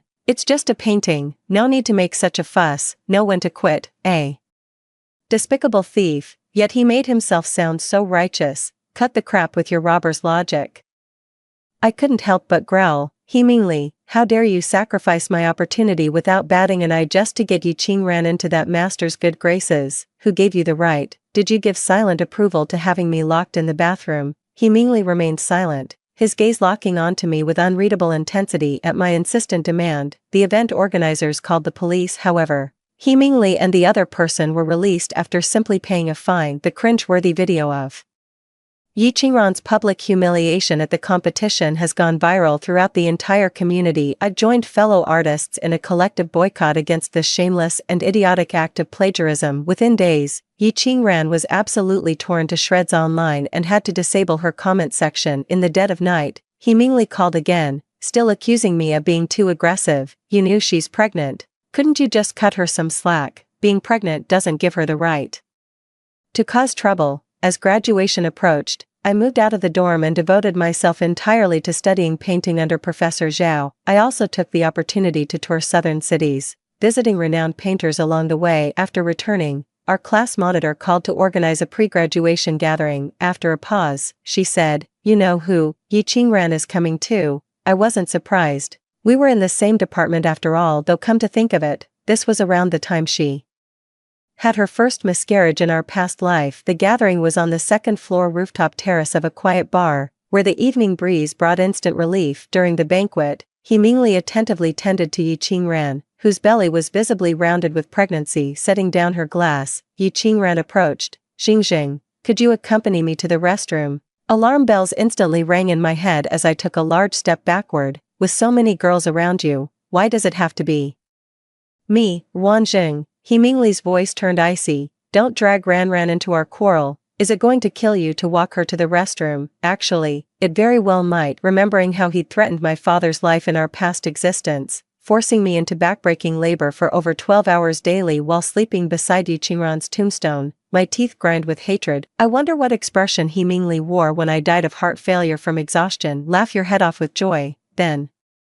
curse me to eternal damnation. I remained seated like a mountain, while Yi Qingran stormed off to the restroom with a dark expression, wiping her tears. During this lull, Suna, who hadn't been seen in ages, stood up and poured a glass of wine to toast He Mingli. "Mr. He, I was wrong before, terribly wrong, but I beg you to show mercy. Stop pressuring my parents, they're just farmers. My mother has schizophrenia. She can't handle the stress." Suna looked haggard, her voice choked with sobs, teetering on the edge of a breakdown. He Mingli merely raised his wrist and took a leisurely sip of red wine. "Oh, and how is that my problem? You pissed off Ran. This is the price for making her unhappy." Suna gritted her teeth. "I've been handwriting apology letters to her for a whole month now. What more do you want? And you even hired local thugs to harass us." Hearing this, He Mingli was taken aback. "I only told them to cause some minor trouble in the orchard, didn't I?" This was clearly serious illegal activity. I stared at He Mingli speechlessly. Suna had always been a financially struggling student. Her family's orchard was their sole means of survival. He sent people to sabotage them, enough to ruin their annual income, yet he still considered this punishment lenient. A sudden gust of wind swept across the balcony, causing Suna to lose her balance and lurch forward. He Mingli instinctively caught her in his arms. Yi Qingran, returning from the restroom, witnessed the scene. With eyes blazing in fury, she lunged at Suna, grabbing for her hair. "How dare you seduce him again? Seems I've been far too merciful with you." None of the classmates dared to intervene, for good reason. Yi Qingran went berserk and attacked anyone in sight. Whenever she was upset, He Mingli would take it out on everyone around her. Ran, calm down, it's all a misunderstanding." Amid the chaos, the silver railing behind them shook violently. With a thunderous crash, the out-of-control Yi Qingran and He Mingli tumbled down from the second floor. The class monitor rushed over in panic. "Oh my god, call 120, call an ambulance now." My downward glance caught the pool of blood spreading beneath Yi Qingran, mingling with the orange streetlight to form a grotesque crimson blossom in the night. Yi Qingran had miscarried. The class monitor said she woke up screaming and crying, clutching He Mingli's throat in a death grip. "If it weren't for you and that bitch, my baby would still be alive. Was your promise to care for me forever just lies? You're no better than the bastard who abandoned me." He Mingli kept vigil by Yi Qingran's side day and night without resisting. "In our past life, He Mingli once told me the reason he spoiled Yi Qingran unconditionally was because she had saved his life. Back in elementary school, he sneaked out one night to look for a puppy and nearly froze to death in the snow. It was Yi Qingran who carried him home. That's when he vowed to cherish this little girl for the rest of his life, but he never knew it was actually me who trudged through the snow for half an hour to bring him back." After the fall, He Mingli fractured his right arm and wore a cast, yet he visited Yi Qingran's hospital room daily to care for her. Initially, guilt weighed on him. He felt partially responsible for the accident. Moreover, he believed Yi Qingran's extreme behavior stemmed from her traumatic youth. Family upheaval followed by heartbreak at the hands of a scoundrel. He posted on social media, "I'll reclaim you from the darkness with all my love and devotion, just like the night you carried me home." Little did He Mingli know that his family was about to face a sudden upheaval. During dinner at home, my father casually mentioned, "The He family's losing key executives has crippled their supply chain. They're scrambling for loans and investors now." Of course I knew about this. After all, I'd played my part in making it happen that day, when my cousin's family Went out on business. I took their son to the dentist of all places. I ran into an acquaintance by the hospital fountain. Yi Qingran sat pale in her wheelchair, her eyes vacant and lost. He meanly bent down, offering the thermos to her lips, but whatever he said made Yi Qingran knock the cup away violently. Scalding water splashed across He Mingli's face, making him jerk back with a pained growl. "What the hell do you want from me? You yelled at me, how dare you? This just proves you don't love me anymore," tears streaming down her face. Yi Qingran said, "Just leave. I don't want a man who doesn't love me by my side. Let me wither away alone." My 4-year-old nephew in my arms scratched his head and asked innocently, "Auntie, are those two crazy people? Should we buy them some food? Teacher says we should show kindness even to the mentally ill." Hearing this, He meanly snapped out of his rage and stared at me in astonishment. Only then did I notice his bangs were poking into his sunken eyes. He looked deathly ill. After just days apart, Yi Qingran spotted my nephew in my arms and pointed a trembling finger. "What's with the baby? Came to mock me, you vicious witch." "Wan Jing, if you hadn't gone to that party, I wouldn't have gone either. None of this would have happened. With unreasonable people, even if you're miles away, they'll still find a way to blame you. I'm not your mother. Why must you follow me everywhere?" "Wan Jing, enough." He meanly never realized he was always quick to shut me down. I shrugged. Instead of wasting time arguing with me, why not hurry and get her a neurology consult? My little nephew grinned and said, "Auntie, you're awesome." I walked off with the baby in my arms, leaving the two of them arguing behind me. My 4 years of college came to an end. As I carried my packed luggage downstairs, I ran into Suna, who was also dragging a suitcase. She nodded at me, brushed past quickly, then suddenly turned back. "That night, you knew I tampered with the railing. Why didn't you call me out on it?" I shook my head. "I don't know what you're talking about." I had no intention of getting involved in her feud with Yi Qingran. On the contrary, the more thorough her revenge on those two, the more I enjoyed watching it unfold. As I turned around, a large hand suddenly shot out and slammed me against the wall. "He Mingli, are you out of your mind? Ranran's been missing for days. Did you have anything to do with this?" He stared straight at me, his right hand slowly creeping up my neck. "She's always pulled these disappearing acts before. Am I supposed to be held accountable for every single hair she loses?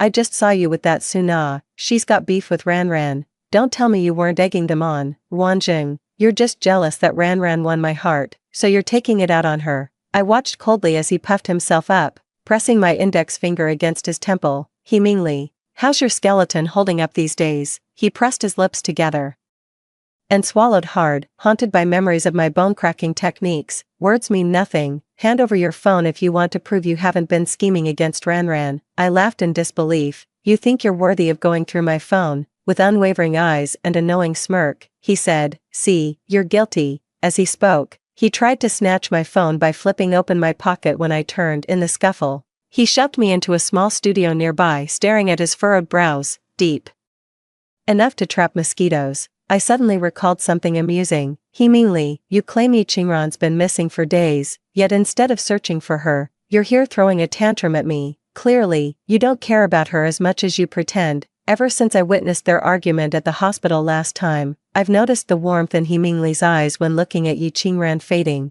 replaced by growing irritation. No matter how beautifully phrased, love wears thin under the daily grind of mind games and petty dramas." Stung by my words, He Mingli impatiently lit a cigarette and clenched it between his teeth. My face darkened instantly. "This is an art studio. Get out if you want to smoke." He suddenly seemed intrigued. "Haven't heard you curse at me so bluntly in ages." Almost nostalgic, I suspected he might need a psychiatric evaluation himself. In the heavy silence, my phone rang. It was Liao Yan, a junior from the studio. "Senpai, I'm all ready and waiting for your royal visit. He's been my go-to-life model recently." "Got it. I'll be at the studio right away." "Freeze, don't you dare move." He Mingli was standing uncomfortably close just now. He definitely heard Liao Yan's teasing remark. "What's your deal with this guy? Since when have you two been an item?" I shoved past him toward the exit. "If you can't speak properly, then shut it." He Mingli stubbornly blocked the doorway, insisting I accompany him to the police station to await news about Yi Qingran. I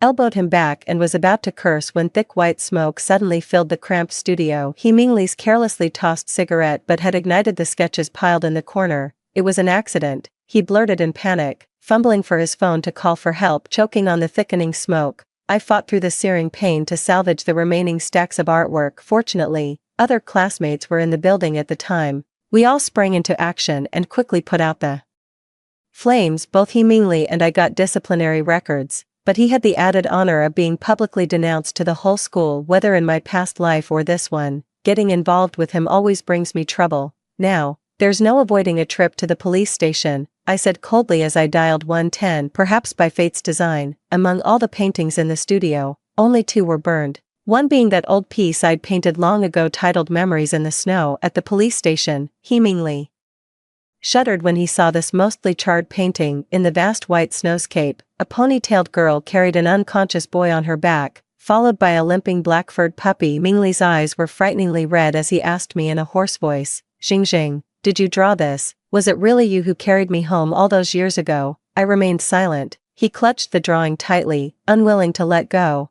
his expression flickering with lingering affection and regret. Soon after, my father and Mingli's parents arrived as well. The night had deepened, and a torrential rain poured outside, each raindrop hitting the ground like golden butterflies taking flight. Seeing her son distraught, He Mingli's mother grabbed her umbrella and lunged at me. "Such a trivial matter and you dragged it to the police station. You're deliberately making trouble for our He family. No wonder, raised without a mother's guidance, you've got no manners. Watch your mouth. Lay a finger on my daughter and you'll regret it." My father stepped in front of me, and He Mingli's parents immediately backed off. "Wanjing, they're just a few worthless paintings. If you needed them, I could buy you 100, but no, since you couldn't land my Mingli, you're hellbent on ruining him." My dad chuckled. "Who'd want a son like you, so eager to play daddy to someone else's kid?" He Mingli's parents were already resentful about my father refusing their emergency loan, and now they seized this chance to vent their anger. The officer barked a sharp command,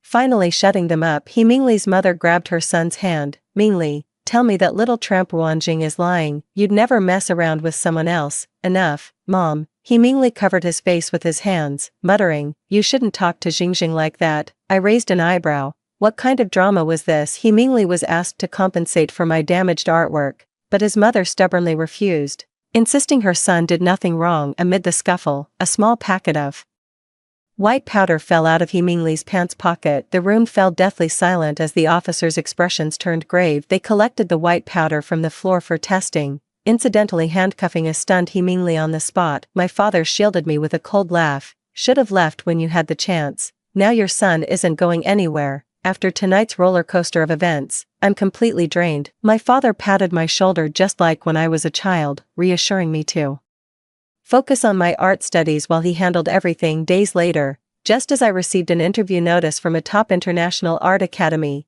I heard Yi Qingran had returned. What's more, she was pregnant again, still with that biracial boyfriend's child. But when her boyfriend got arrested overseas for criminal activities, Ye's imagined love story shattered once more, driving her back to He Mingli. Little did anyone know, He Mingli was still being held in custody. His blood test came back clean, but the source of the contraband that fell from his pocket remained untraceable. In the end, it was Yi Qingran, visibly pregnant, who stepped forward to testify that He Mingli had been framed while accompanying her to a social gathering. Only after thorough verification was He Mingli finally released. That day, my father personally drove me downtown to attend the conference. Traffic jammed near the city police station, where I witnessed He Mingli's mother hysterically grabbing Yi Qingran by the hair, screaming that she'd ruined her son. Despite her pregnant belly, Yi Qingran overpowered the woman and pinned her to the ground within moments. With icy composure, she stated, "He Mingli killed my first child. This is what he owes me." He Mingli found himself entangled by Yi Qingran, reluctantly cutting ties with his family temporarily to accompany her during pregnancy. I posted the collected footage of the couple online with the caption,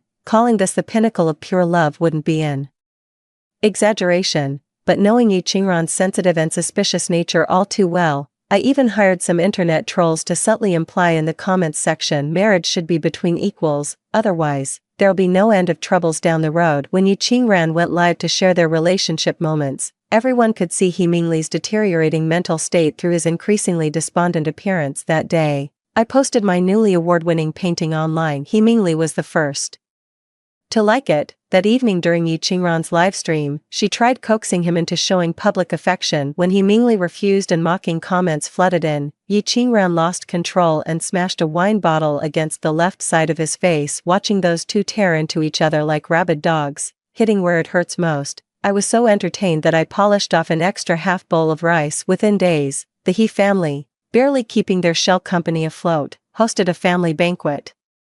Dressed to the nines, I presented an exquisite painting and basked in the room's admiration, my current achievements and fanbase speaking for themselves. Yi Qingran, sidelined in the shadows, glared at me with venomous resentment burning in her eyes. She came here to flaunt how profound her love with He Mingli was, defying all odds and standing strong against countless obstacles. But now, the He family's company going bankrupt is a done deal among the crowd. Only He Mingli treated her like a treasure. No one else would even spare her a glance. He Mingli's parents forced him into matchmaking with wealthy heiresses, though let's be honest, they just wanted him to become a live-in son-in-law. But at least this way we can still barely maintain a high-quality lifestyle in the future. Seeing this, Yi Qingran tightly wrapped her arms around He Mingli's waist, appearing vulnerable but with an underlying threat in her tone. Mingli, you're all I have left. If you abandon me too, I don't know what I might do. He Mingli closed his eyes briefly, and when he spoke again, his gaze was utterly indifferent. I'll stand by you till death do us part. Yi Qingran flashed a sly smile and enunciated each word. Break this vow, and may your entire family perish miserably. He Mingli's mother collapsed to her knees in fury, her hands trembling uncontrollably. I went live, streaming this heartwarming scene in its entirety. Trapped in this predicament with the entire internet watching, He Mingli had no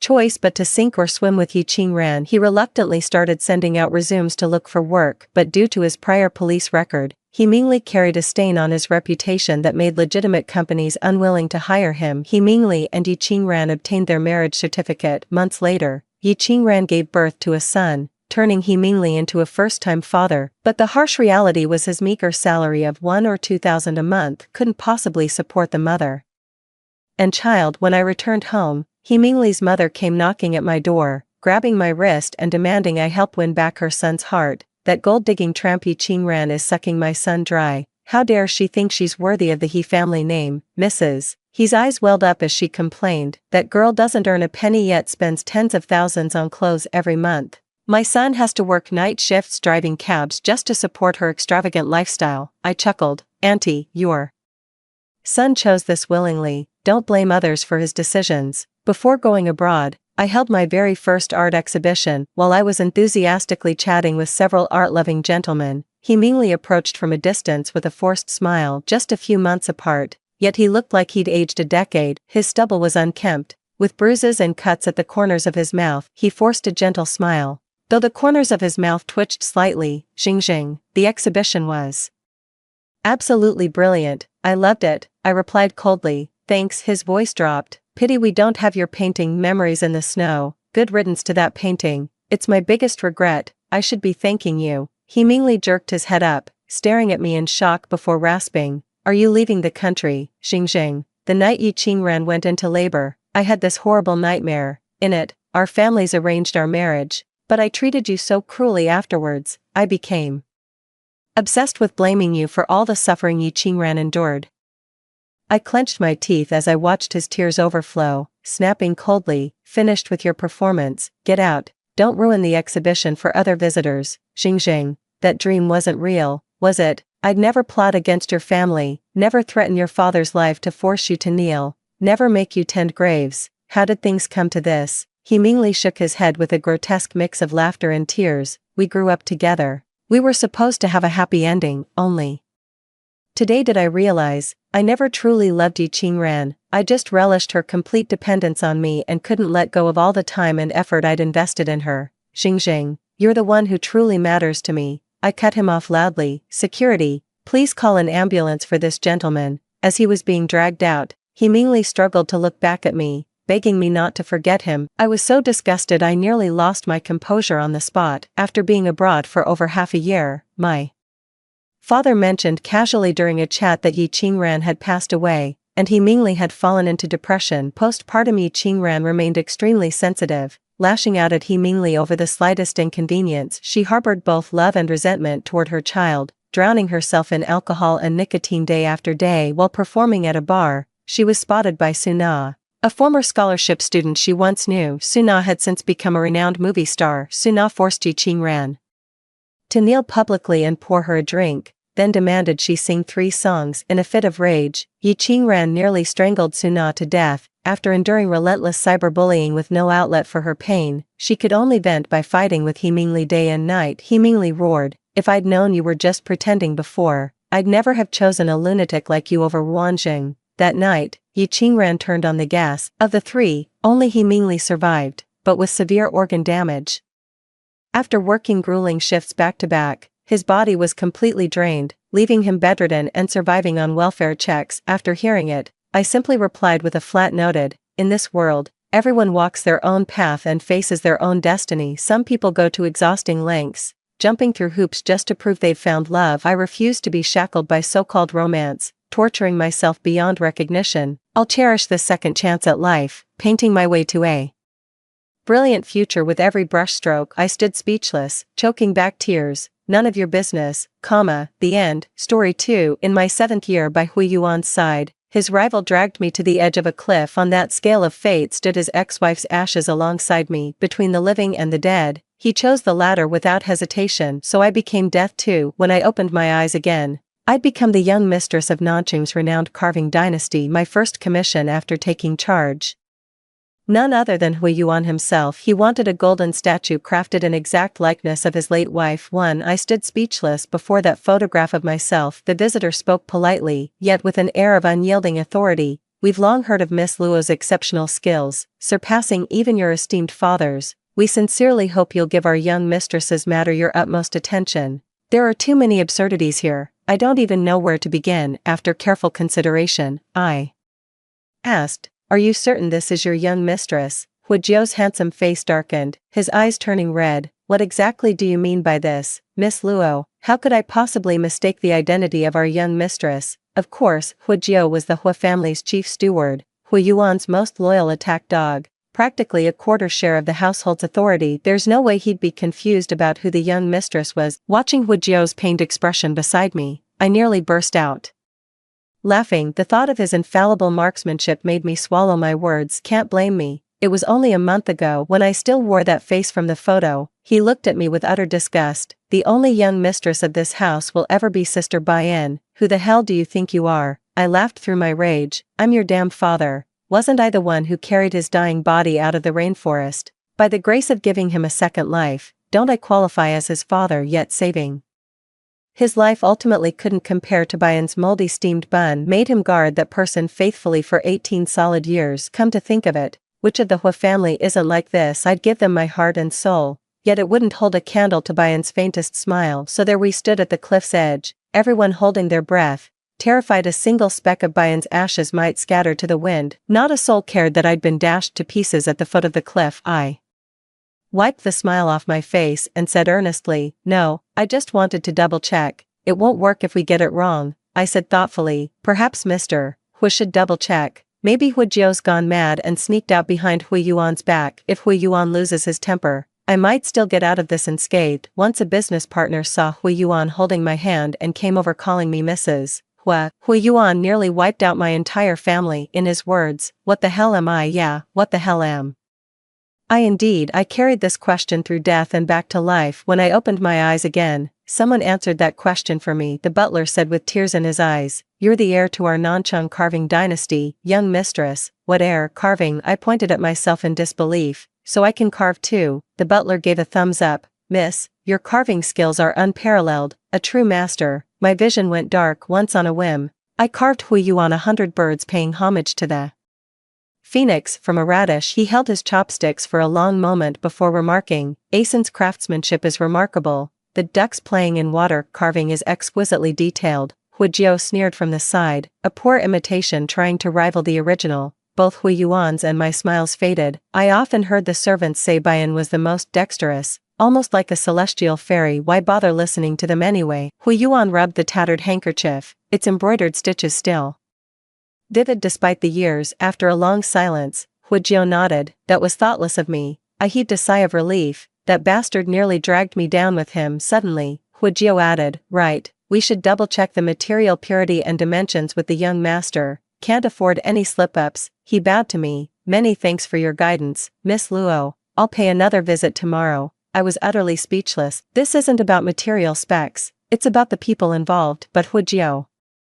didn't give me a chance, turning on his heel and walking away. The moment he left, I wailed to the butler, Uncle Yang, I've suddenly forgotten how to carve. Uncle Yang stiffened in shock. Then what do we do? I've already taken the Hua family's deposit. I froze in equal shock. The Hua family's trade routes run like clockwork. Anyone who dares abandon their post mid-journey will pay a price far heavier than gold. Uncle Yang paced anxiously before slapping his thigh in frustration. Why don't you go beg Third Master for help? Third Master? Which third master? Surely not the one I know too. The figure before me was swathed in silk, wreathed in sandalwood smoke, his beauty ethereal as an immortal from the Wei Jin era. But this is way too skinny. You've lost so much weight since last time. Before I could even react, someone forced my head down and shouted, Uncle, what the hell? Uncle Yang wept bitterly, lamenting the injustice of heaven. Only Luo Changlin and I remain as the last bloodline of the Luo family, yet here we are, one barely clinging to life in a sickbed, the other having forgotten the family's legacy. How are we supposed to survive like this? My heart churned with mixed emotions. My former archenemy was on death's door, yet here I was, preparing to mourn him. What kind of twisted fate was this? Luo Changlin didn't even lift an eyelid. Can't help. Hey, you've got zero team spirit. Just as I was about to speak, Uncle Yang rushed forward, dropped to his knees with a dramatic slide, and pulled out that lump of trash I'd carved while wailing his complaints. Luo Changlin finally looked up at me, guiltily rubbing my nose. I averted my gaze. He gave a cold laugh. After all these years, this is what Big Brother trained, this thing. But what does this have to do with me? Though Luo Changlin was an adopted son of the Luo family, his abilities far surpassed those of the biological heirs. Old Master Luo treated him equally, even considering naming him as the successor at one point. The young masters of the Luo family naturally resented this, yet lacked the capability to undermine him. In a fit of ruthlessness, I poisoned Luo Changlin. From then on, he was bedridden with illness, so sparing my life could be considered an act of mercy on his part. Uncle Yang heaved a long sigh. This is retribution. We can blame no one else. Then I'll go beg the Hua family to turn down this job. The man on the lounge chair snorted with laughter, suddenly looking more alive. That bastard Hui Yuan finally kicked the bucket and needs a tombstone. I'd be delighted. Me and Uncle Yang, the third master of the Luo family, known as the twin marvels of South City, a face that kills, and a tongue that slays. His words could poison a man with a single sentence. Our feud began the first time we met, all because of that venomous tongue of his. Uncle Yang shook his head. Heard they're commissioning a golden statue for their young mistress who passed too soon. Luo Changlin grew more animated.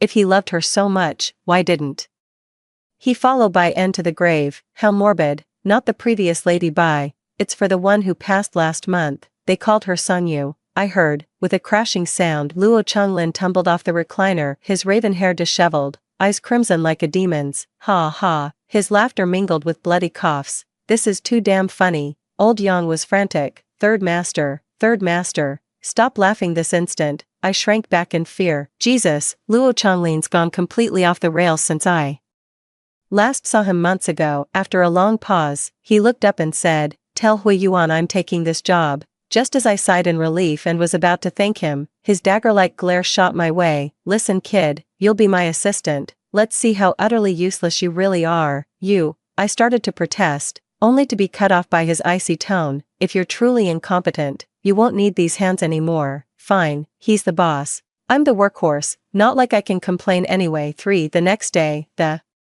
Hua family delivered more detailed blueprints. Luo Changlin didn't let them in, only taking that portrait photo. In the picture, my younger self stood beside Hui Yuan, grinning carefreely. Luo Changlin stared at it unblinkingly. After a long pause, he tore it without hesitation. Hui Yuan's handsome face was instantly reduced to shreds. What's that nobody doing up there? Just as Hu Jiao was about to explode, Luo Changlin cut him off. Ungrateful wretch, think carefully. With my little niece's hands injured, I'm the only one left who can carve for you. Hu Jiao swallowed his rage and clasped his hands. We'll be counting on your diligence, Third Master. She shot me another fierce glare before turning away. Damn that little bastard. I followed Luo Changlin back to the room in a huff, laying out his tools across the table, yet he remained motionless for a long while. The hand holding the photo trembled slightly. I slipped away quietly.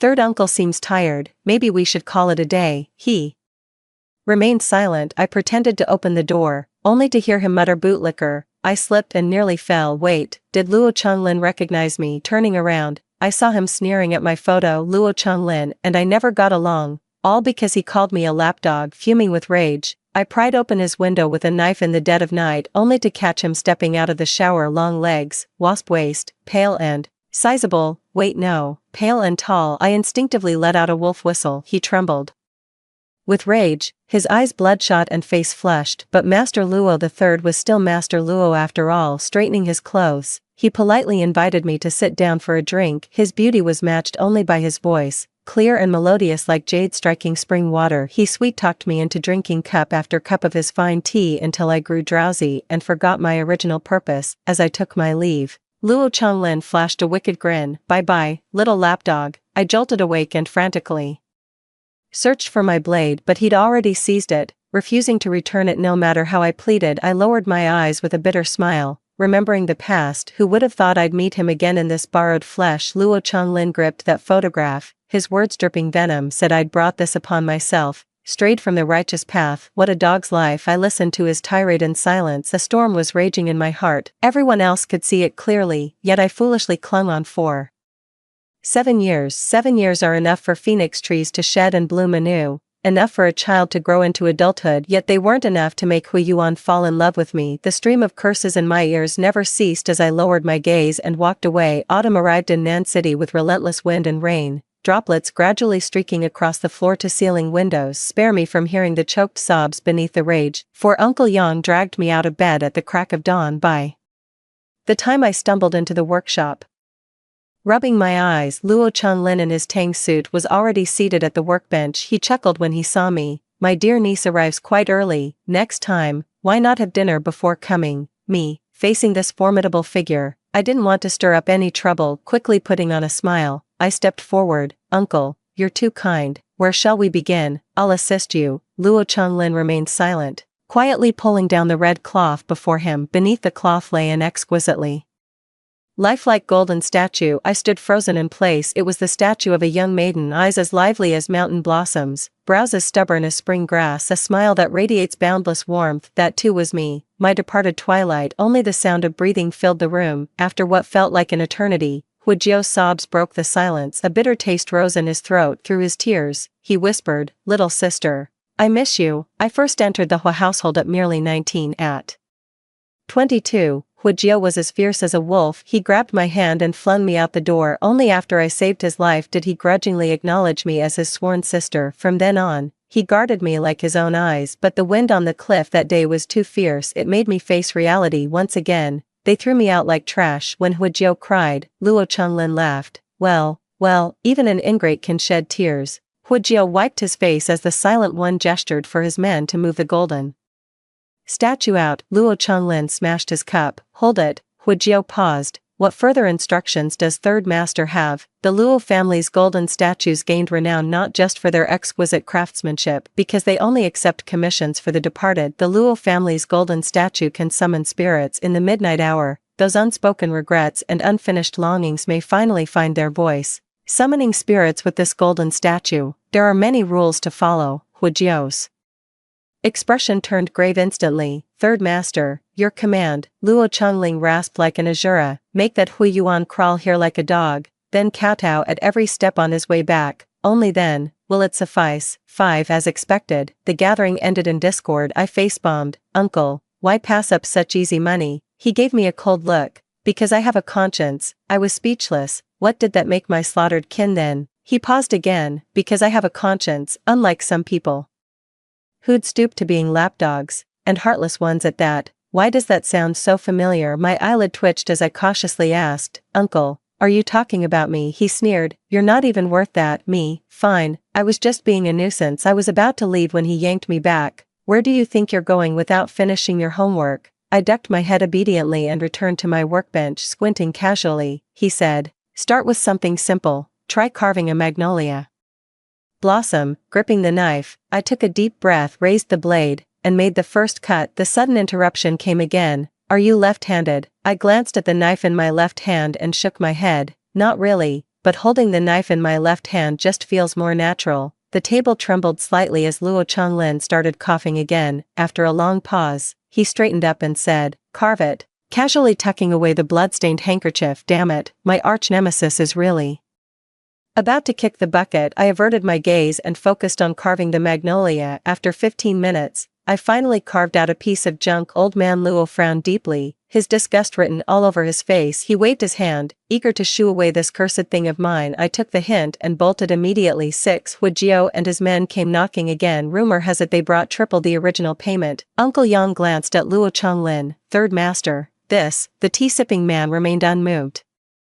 "I believe I've made my terms clear. Their deafness is their own problem." Luo Changlin had the Hu family members escorted out. After a long while, another visitor arrived at the door. Uncle Yang reluctantly opened the door. Standing outside was Hu Yuan, clad entirely in black. He'd grown thinner too, but after all, this was the legendary young master Hu of Hong Kong. His commanding presence remained undiminished. With downcast eyes, he smiled gently. "I've come to take Song Yu home, my heart." Soared high. How long have I waited to hear these words? I've lost count. From cliff's edge to its base I've waited. From burning passion to cold indifference. Luo Changlin remained silent. I answered silently in my heart. "Too late. It's too late. Hu Yuan, the twilight of mulberry trees has vanished from this world." Hu Yuan and I met during a mountain landslide. He was a visiting mountaineer. I was an abandoned mountain scholar. My parents planned to sell me to buy a child bride for my 10-year-old brother. He saved my life, then he paid for my education. He's my benefactor. Those years by Hu Yuan's side, I fell for him helplessly. The eldest son of the Hu family was peerlessly handsome and exceptionally capable, yet this destined master of pleasure had an untimely departed first love. Countless tried with all their might but could never breach his heart again. I was no different, only more foolish than most. 7 years of grinding erased even my name. Our relationship shifted in the 4th year. We got stranded on a snow mountain, both coincidentally wearing white down jackets. The rescue plane couldn't spot us, so I slit my wrist and marked the circle with blood. When I opened my eyes again, Hu Yuan sat frozen by the bedside. "Fool," he said it again, "fool." With bloodshot eyes, he crushed his lips against mine in a desperate kiss. In that moment, I knew every prayer I'd ever made had been answered. Yet even so, he still chose to visit the cemetery on my birthday. My birthday falls on the anniversary of Baiyan's death. I watched Hu Yuan's retreating figure and murmured, "Why?" From the Hu family's accounts, I learned about their past. Baiyan never loved Hu Yuan. She had planned to elope with her lover, but they both perished in a car accident. Yet even so, the anniversary of her death remains Hu Yuan's eternal winter night. Hu Shu looked at my devastated self and smiled. She said some people win just by standing there, without lifting a finger. The moment I closed my eyes for good, at the cliff's bottom, these words finally returned to me. Coming to his senses, Hu Yuan still stood stubbornly at the door, not budging an inch. Luo Changlin finally lost his patience. "Get the hell out of here,"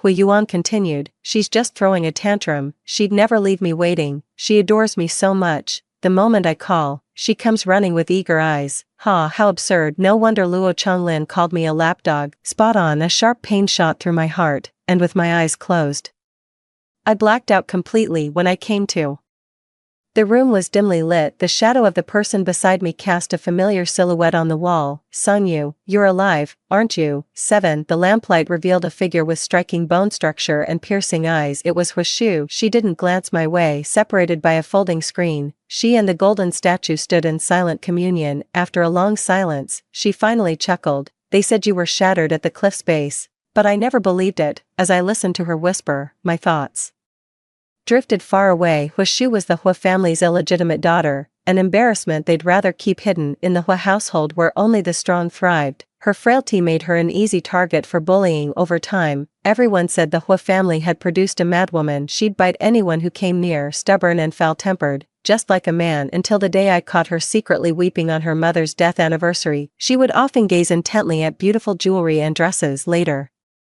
I made persistent efforts to get closer to her, celebrated her birthdays, accompanied her to doctor visits, helped her dress up. Though only 3 months older, I'd long considered myself her elder sister. "I'm feeling a bit unwell." The next instant, her words plunged me into an ice cellar. She said, "I actually quite dislike you, being so kind to everyone, but no matter how much you imitate Sister Baiyan, you'll never be that pure moonlight. You're just cheap candy wrapper." flashy but ultimately cloying. I froze in place. What had her precious sister Bayan ever given her? When Boucher first entered the Hua household, she tossed a sanitary pad at the panicked Huashu with utter disdain as the girl fumbled with her first period. Yet like Huijio's moldy buns, this became the memory they couldn't shake off for years. Her lips parted as if releasing a long-buried secret. Her eyes held no remorse, only liberation. You never knew, did you? You could have lived that day, because Sister Bayan never actually died. My pupils dilated as my heart plummeted. Could anything be more absurd than this? I thought I'd merely lost to an urn of ashes.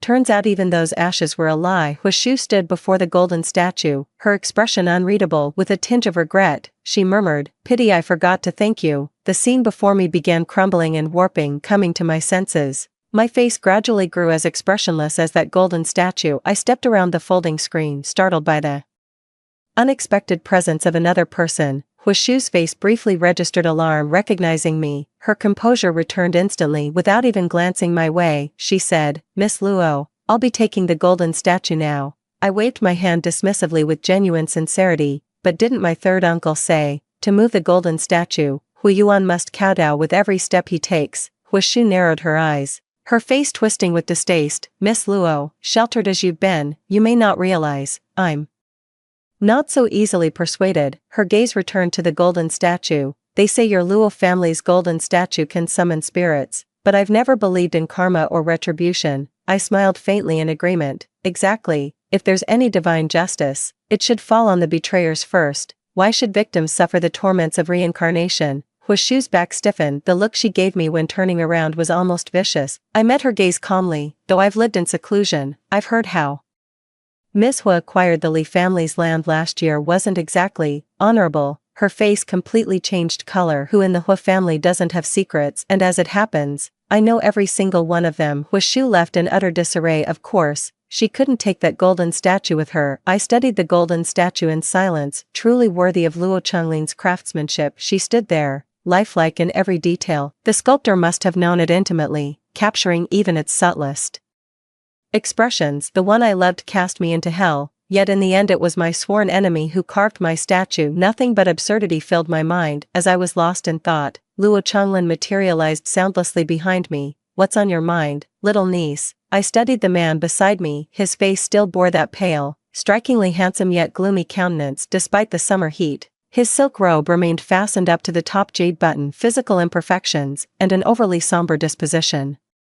made his life both stifling and dull. The world once mocked him as a man encased in a jade shell. I suddenly grew curious about this legendary third master Luo, my sworn rival. "Uncle, have you ever had any thrilling moments in your life?" Luo Chengling gave me an icy once-over as the night breeze lifted a corner of his silk robe. He remained silent for a long while. I rubbed my neck and was about to make a quick exit. Then I heard him say casually, "Yes, there is." 8. Luo Chenglin had a change of heart and started loving work. The man who used to be practically invisible now frequently lingered around the office. Uncle Yang said with relief, "Our Luo family is finally thriving." I sighed while clutching the thick stack of documents. "The only one thriving is Third Master Luo himself. After all, his days are spent sipping tea, watering flowers, or strolling around with that diamond-encrusted cane of his." Before I could finish, the man's gaze sharpened. "Little niece, you seem to have objections." I waved my hands hastily. No, I wouldn't dare." Luo Chenglin chuckled. "Take the day off today, I'm taking you somewhere nice." Before I knew it, Luo Chenglin had practically dragged me into his car. Watching the blurring cityscape through the window, I asked dryly,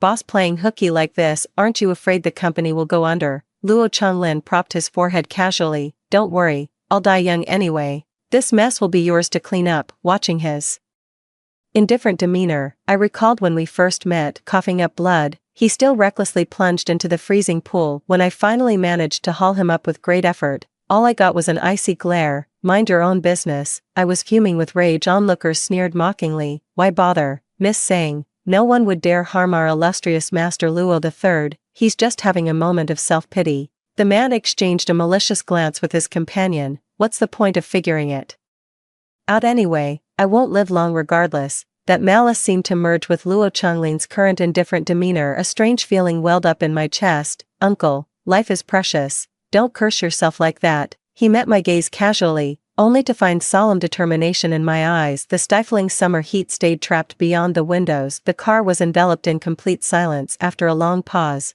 Luo Changlin curled his lips into a faint smile, yet averted his gaze. Got it, I felt a subtle wave of relief wash over me, then I met his half-smiling eyes again.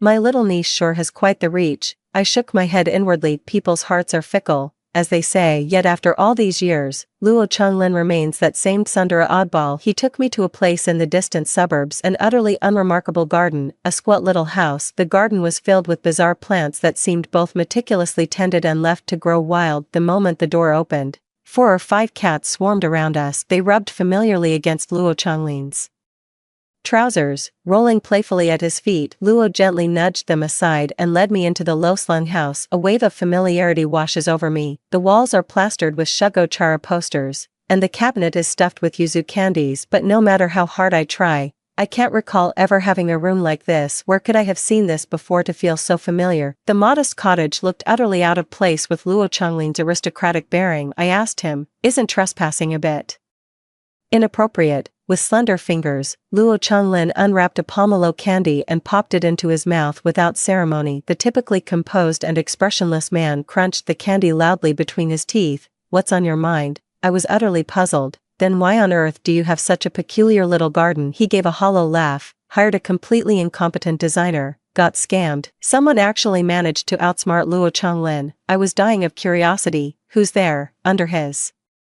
intense gaze, I actually felt a twinge of guilt looking at those decorations. It suddenly hit me, wasn't this the exact house from my dreams? Ever since childhood, I'd dreamed of having a little house of my own, surrounded by peculiar plants, with cabinets always stocked with pomelo candies. The pomelo candy I didn't have to share with my brother. But how on earth did Luo Changlin know? His dark eyes bore into me, and for a fleeting moment, I felt he'd seen through to the very core of my being. Yet he said nothing. I didn't dare speak another word. Suddenly, Luo Changlin's phone rang. The butler's panicked voice came through. "Master Luo." Young Master Hui stormed in with his men and forcibly took the golden statue. 9. Luo Changlin sped down the road. On their way back, I tried to calm him down. "Uncle, you need to take it easy." His eyes were icy cold as he asked, "Will you change your mind?" "What?" The howling wind drowned out his words. His hand paused slightly before he asked in a low voice, "I mean, if Sangyu were still alive, do you think she'd come back?" I stared at his sharp profile, feeling my heart suddenly race. Since my rebirth, I've asked myself this question more than once. When I lay dying at the cliff's edge, unwilling to accept my fate, I'd imagined their faces filled with bitter regret. Why me? Why should I be the one abandoned? But when I breathed fresh air again, all I felt was sheer relief, that overwhelming gratitude for being alive. You only understand it after tasting death's bitterness. I shook my head. She wouldn't. No one can forgive on behalf of the dead Sangyu, not even my present self. Luo Changlin's lips curled faintly. "I thought as much. Then let us carry out judgment in her stead." When they stormed into the Hui residence, Hui Yuan stood silently in the shadows, clad in black. The air was thick with the metallic tang of blood and the acrid scent of burnt incense. Luo Changlin let out a derisive laugh. "Hui Mut, why don't you just die? Who do you think you're fooling with these pathetic tricks?" Only now do I see it. Hui Yuan's hanging hand was dripping with blood. His face darkened with malice, all composure gone, his voice icy. "Third Master Luo, didn't you claim your family's golden statue could summon spirits? Why hasn't my Sangyu returned?" His words dripped with venom. By the end, Luo Changlin let out a hollow laugh,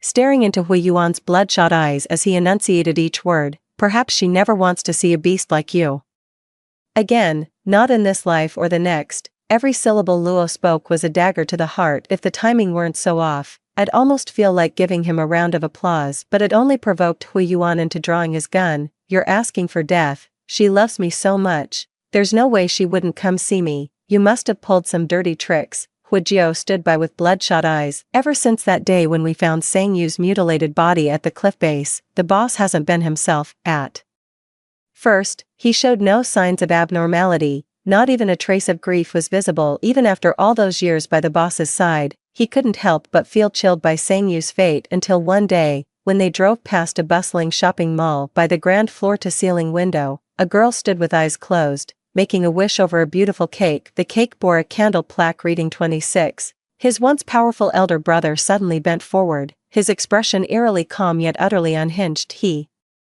Murmured, she should have turned 26 too. 10 Luo Chunlin glanced back at Uncle Yang. Uncle Yang stepped forward with a nod, clearing his throat. Young Master Hua, this is no way to conduct business, Hui Yuan rasped. What, not enough money? Then name your price. Uncle Yang shook his head. Our terms were clear from the beginning. Hui Yuan himself must kowtow every step of the way. The surrounding Hua family members' expressions darkened. With an impatient wave of his hand, Hui Yuan summoned his entourage forward, facing the menacing bodyguards. Uncle Yang calmly produced a phone with an ongoing call on the screen. A pale, delicate woman wept bitterly, her face streaked with tears. She was being held at the cliff's edge, trembling uncontrollably. The howling winds at the precipice roared with such force it made one's eardrums ache. One could easily imagine the bottomless abyss yawning beneath that cliff. The Hua family's expressions darkened again. Hu Jiao's face went deathly pale as he gasped in shock. Sister Baiyan, Hu Shu advanced furiously, shoving the gun barrel right in our faces. Luo Chonglin, what the hell are you trying to do? On the screen, Baiyan's tears pooled uncontrollably at the corners of her eyes as she called out timidly, Ayuan, it's so high up here, I'm terrified, save me, Ayuan. Hui Yuan's bloodshot pupils contracted sharply, keep our business between us. Don't drag innocent people into this. Luo Chonglin tilted his head slightly and said flatly. Just making another choice, that's all. Last time between the living and the dead, young Master Hua chose the dead, so this time between the dead and the living, who will young Master Hua pick? Uncle Yang added with a smile, don't worry, young Master Hua, the moment we retrieve the golden statue, we'll release the hostage at the cliff immediately. I studied Baiyan at the other end, the name I've heard whispered for so many years. To the Hua family, she was the purest pearl, the brightest moon. She remained my unresolved longing through all those years. In my mind's eye, she must have been divine in her perfection, yet as I gazed at the sobbing woman, I realized she bore the same ordinary face as anyone else. Hui Yuan's hands trembled slightly, torn between hesitation and torment. Closing my eyes, the howling wind from the video call transported me back to that cliff edge from my past. That day, Hui Yuan's hands shook just the same, his eyes brimming with conflict, anguish, guilt, and tenderness. In the end, he averted his gaze with quiet reluctance. Silence spread among the gathered crowd. Baiyan's sudden cry pierced the air. This time, her tears flowed with raw sincerity. Gone was the carefully curated fragility of moments before. The rock beneath her feet began to loosen. Crash, the faint sound of falling stones finally stirred Hui Yuan's heart, though hesitation lingered in his eyes. His feet had already carried him forward. In the end, he only glanced back at the golden statue once before hastily averting his gaze. Hu Jia weakly twitched his lips and hesitantly called out, eldest brother, yet he still followed along truthfully. The Hua family had left, only Hu Shu remained where she stood. She glanced at me, lips parting as if to speak, but when Luo Chonglin's icy gaze swept over her, she fell silent, only managing a sardonic smile. In the empty room, I stared at the golden statue and asked him, Uncle, should we move this sculpture back? He turned his back and lit a cigarette, casually remarking, no need, melt it down. Right here, I asked in surprise and confusion. Why? We went through so much trouble to retrieve it. Through the smoke, Luo Chonglin's handsome face flickered in and out of view. Little niece, haven't you heard? Casting statues of the living brings bad luck. 11 Hui Yuan. As he descended the cliffside, Hui Yuan swore he'd never tasted bitterness so sharp in the wind. Fortune had favored the young man in all things, save love, where he'd stumbled twice, first when his wife eloped with another, then when his beloved met her end at the ravine's base. At first, he paid no mind to Sangyu, just a passing whim, yet she mistook it for divine providence. The Hua family had never seen anyone quite like her, bearing mountain simplicity and a heart of pure sincerity. The Hua family thrives on secrets and deception, where everyone wears a mask and plays their part. Only Sangyu stands apart, so utterly different. Hui Yuan reflected on his lifelong principle, never permitting himself regret in any action. Whether it was patricide in his youth or mercilessly eliminating his scheming blood relatives, or perhaps forsaking Sanyu to preserve Baiyan's ashes. Standing at the cliff's edge, he even felt a strange lightness in his thoughts. What choice was there to make? Really, only a fool would hesitate between a lawfully wedded wife and a nameless mistress. But why? Yet his heart ached as if torn apart. He told himself it didn't matter. There would always be chances to make things right. Besides, he wasn't completely heartless towards Sangyu. He'd already arranged backup. The moment he obtained Baiyan's ashes, his men would immediately rescue her, carrying his late wife's ashes back to the Hua residence. He paused in thought before ordering someone to retrieve that pink diamond ring Sungyu had always wanted. Once she's calmed down, he'd give her the surprise, though he'd previously promised by and never to marry another woman. At the very least, he could give Sungyu a wedding without official registration. Sungyu's face would surely light up with delight, her sparkling eyes widening as his reflection filled her crystal-clear pupils. At this thought, his heart grew light again. He even failed to notice his subordinates' ghastly pale expressions when they returned to report Sungyu was dead, the mangled corpses pieced together into a nightmare he could never bear to revisit. So what? He told himself he wouldn't regret it. He'd warned her right from the start. With a personality like yours, staying with the Hua family would leave you completely devoured. Stop talking about sincerity. Are you out of your mind? How did Sangyu respond to him? Oh, she slit her wrist, marking a distress signal with her blood, trading half her life for his chance at survival. She said, I think it's worth it. He'd never met such a stubborn fool before, when everyone around him was so cold and heartless. Even Bai-en, whose youthful affection and salvation had ultimately dissolved into the ghostly shadow of betrayal amid fame and material desires. He thought he wouldn't feel sad. People can never bring themselves to admit they've lost something priceless through their own neglect. Everyone dreads being blind to true value, don't they? So he wasn't heartbroken. Days without Sungyu just meant less chatter, less bustle, less comfort. That's all there was to it. One Christmas, he passed by the bustling shopping mall. A young, innocent girl made a wish over a birthday cake. The festive cheer amplified the joy of passers-by, making his solitude stand out in rare contrast. He stared blankly at the flickering candle flame. The tall lover beside the girl carefully presented a diamond ring after she blew out the candle. With heartfelt emotion, he blessed his beloved. Happy 26th birthday, I'm here to marry you. The memories he deliberately buried came flooding back to his heart. He remembered going to the shrine with Sangyu last year to pray,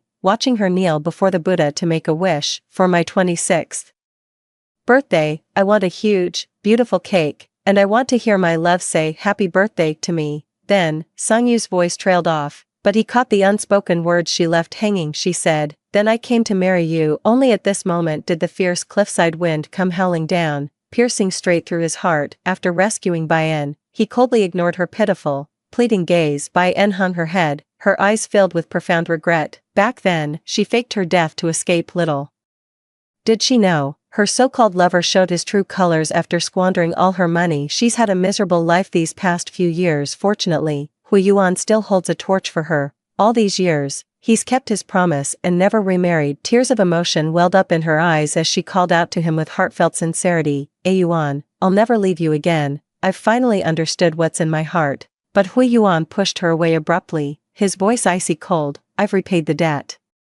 I owed you from our youth. Don't contact me again. With that, Hu Yuan turned and walked away immediately. He missed Sangyu so desperately it drove him mad, yet since her departure, she'd never once appeared in his dreams. In his childhood, elders told him that when departed souls refuse to visit dreams, it means they wish never to meet again for eternity. The mere thought of this possibility made Hu Yuan feel as wretched as death itself, until he learned of the Luo family's golden statue that could summon spirits with but a drop of blood from one's beloved. It could forever bind a departed soul to this world. When he arrived, his formation ritual was just one step away from completion. This time, he would never let go again, not even a wandering spirit. He wouldn't allow her to leave him anymore. He would stay with Sangyu for all eternity. 12 On the way back, Luo Changlin was in high spirits. He asked me gently, any birthday wishes for this year? I quipped casually, I want the entire Luo family fortune. Let me become a billionaire. A warm smile crinkled the corners of his eyes, radiating tenderness. Dreaming of becoming a billionaire, the Luo family fortune alone won't cut it. Unless what? He arched an eyebrow lazily. Unless you count mine in. I forced a hollow smile. Uncle, I know the difference between ambition and delusion. Luo Changlin uncharacteristically refrained from teasing me, simply stating with quiet intensity, this is neither a joke nor a pipe dream. I met his fathomless dark eyes for a moment before flinching away in discomposure, yet Luo Changlin kept watching me, his gaze burning with palpable intensity. His words when we left the Ho residence suddenly came back to me, casting statues of the living.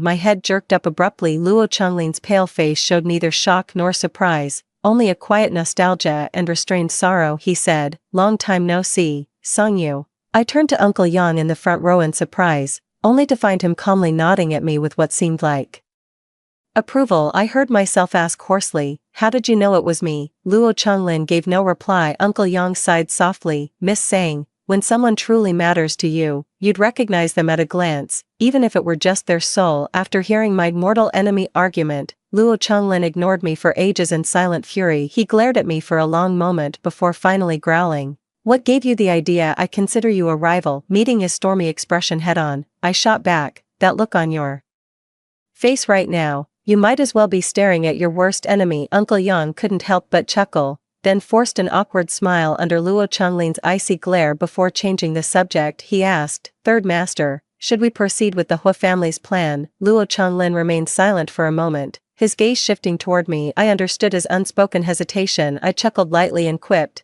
being called your lapdog is one thing, but I draw the line at being labeled a sanctimonious saint. Luo Changlin let out a soft laugh, the pallor of his face suddenly blooming with vitality. The summer night breeze swept through the hall, setting everything swaying gracefully. Even the moonlight turned tender. The softly laughing Luo Changlin seemed to have broken free from a gilded cage, finally claiming his right to freedom. After a long pause, he straightened up slowly and said, Speaking of which, that Hua woman, what's her name, Hua Shuyu, must have had a sudden attack of conscience.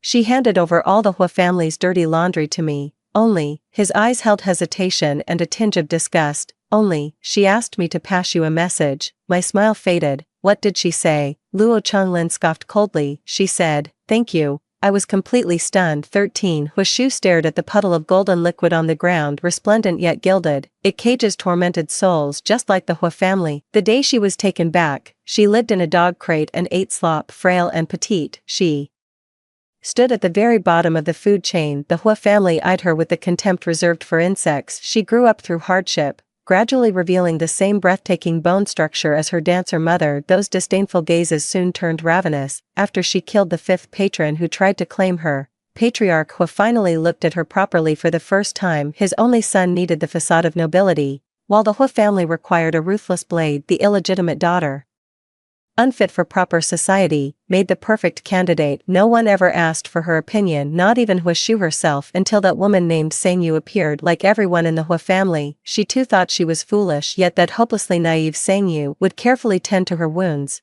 remember every single birthday, and even get up in the dead of night just to make her a bowl of noodles when she came home late. Just like her unreliable mother who died young, Sang Yu would childishly hide the golden fried eggs beneath her noodles. Later, the second person who ever cooked noodles for her would also find eternal rest at the bottom of the cliffs. The moon climbed higher and higher. Hua Shu gazed quietly at the lunar orb. She'd seen lovelier moons than this, so there were no regrets left to haunt her. Torch in hand, she combed through every corner of the Hua estate. She slipped soundlessly past each room where the Hua family lay sleeping, then watched as the wicked cage that had imprisoned her life began crumbling to dust. Amidst the billowing smoke, Hua Jiao asked her in agony, why? She chuckled lightly. Karma should be reserved for the betrayers. The suffering of rebirth ought to be tasted by those who break faith. At the very moment the inferno was about to consume everything, Hu Yuan pushed open the door with a stormy expression. He was clutching a diary in his hand, gripping it so tightly that veins bulged across his knuckles. Upon closer inspection, his hand was trembling slightly. Hua Shu's relieved expression suddenly twisted into panic, even terror. With a hoarse voice, she screamed with all her might, give it back. Yet Hu Yuan remained unmoved. The firelight cast a deranged glow on his face as he tremblingly raised that journal. His lips twisted into a grin reeking of blood. He said, so my Sung Yu has been back all along, hasn't she? 14. The mighty Hua family collapsed overnight, not just because of the scandals that broke this morning, but also due to a mysterious fire last night, and that fire was actually set by the second daughter of the Hua family herself. Nearly all of the Hua family's subordinates perished in that inferno, yet the family head, Hu Yuan, remains missing. Luo Changlin's expression darkened. Uncle Yang said gravely, Third Master, the bodyguards monitoring Bai En report that Hu Yuan never visited her. Luo Changlin sneered, how romantic. Now he's playing hard to get. Before the words faded, he was seized by a violent coughing fit. Uncle Yang hurried over and shut the window. Seeing his pale face, I said, enough, you're in no condition to be worrying about all this. Luo Changlin kept his head down, his hoarse voice seething with defiance. I'm not weak. He spat bitterly. Who knows what tricks he'll pull next? What if he realizes you've been reborn? I shook my head. No way. When I met Hu Yuan again, it was still atop that towering cliff, staring at this fugitive version of Hui Yuan I couldn't reconcile him with. The gentle-eyed man I'd reunited with, he bore countless wounds. Reeking of blood and gunpowder, he trapped me in his arms, his voice hoarse. "Ayo, why didn't you tell me you were back? I've been searching for you forever." I stared coldly at him while my flesh burned with searing pain beneath the surface, yet my heart remained utterly still. I gave it some thought. It was the anguished echoes of shattered souls at the cliff's base, their twilight dreams unfulfilled. She was utterly terrified, consumed by hatred. Hui Yuan continued, eyes bloodshot, "Why won't you even appear in my dreams? Do you know how much I miss you?" I nearly burst out laughing. The howling mountain wind roared in my ears like the lingering blade of past regrets. I used to think I was at least somewhat special. After all those 7 years, through countless suitors coming and going, I was the only one who stayed by his side, after all. He did pause for a fleeting moment on one of Bayan's death anniversaries when he saw me weeping bitterly, but when faced with life and death choices, love and loyalty pale into insignificance. Hui Yuan paid no heed to my aloofness. He said softly, "But I don't blame you. There'll be no one else this time,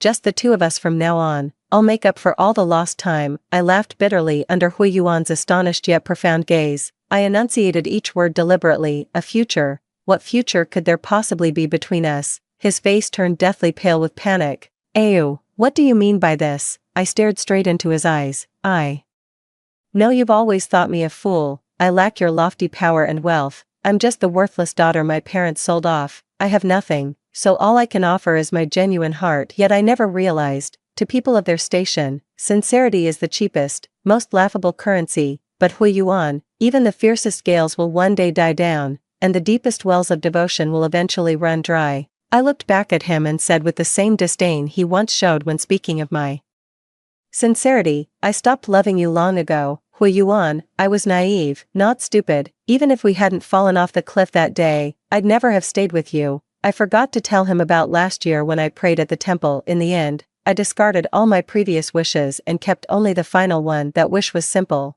By the time I turned 26, I would stop loving him, walk away for good, and never see him again. Hui Yuan's face drained of color, his trembling hand reaching to touch my cheek. He pleaded, "It's my fault. I regret everything. Please don't do this to me." I just turned away in silence. After a long silence, Hui Yuan's expression shifted into the madness of unrequited desire amid the growing roar of approaching helicopters. "It doesn't matter," he declared with finality. "We still have all the time ahead of us, but this time, Hui Yuan would never get his wish." Just as he was about to force me onto the helicopter, Luo Changlin arrived. The bullet pierced through his wrist, making him instinctively release me. I fell into an embrace that was both icy and tender. With reddened eyes and a shaken voice, Luo Changlin murmured, thank God you're all right." His face was deathly pale, his whispered words laced with the metallic tang of blood and punctuated by labored coughs. I pulled him into an embrace, murmuring, "Easy now, it's all right, don't work yourself up."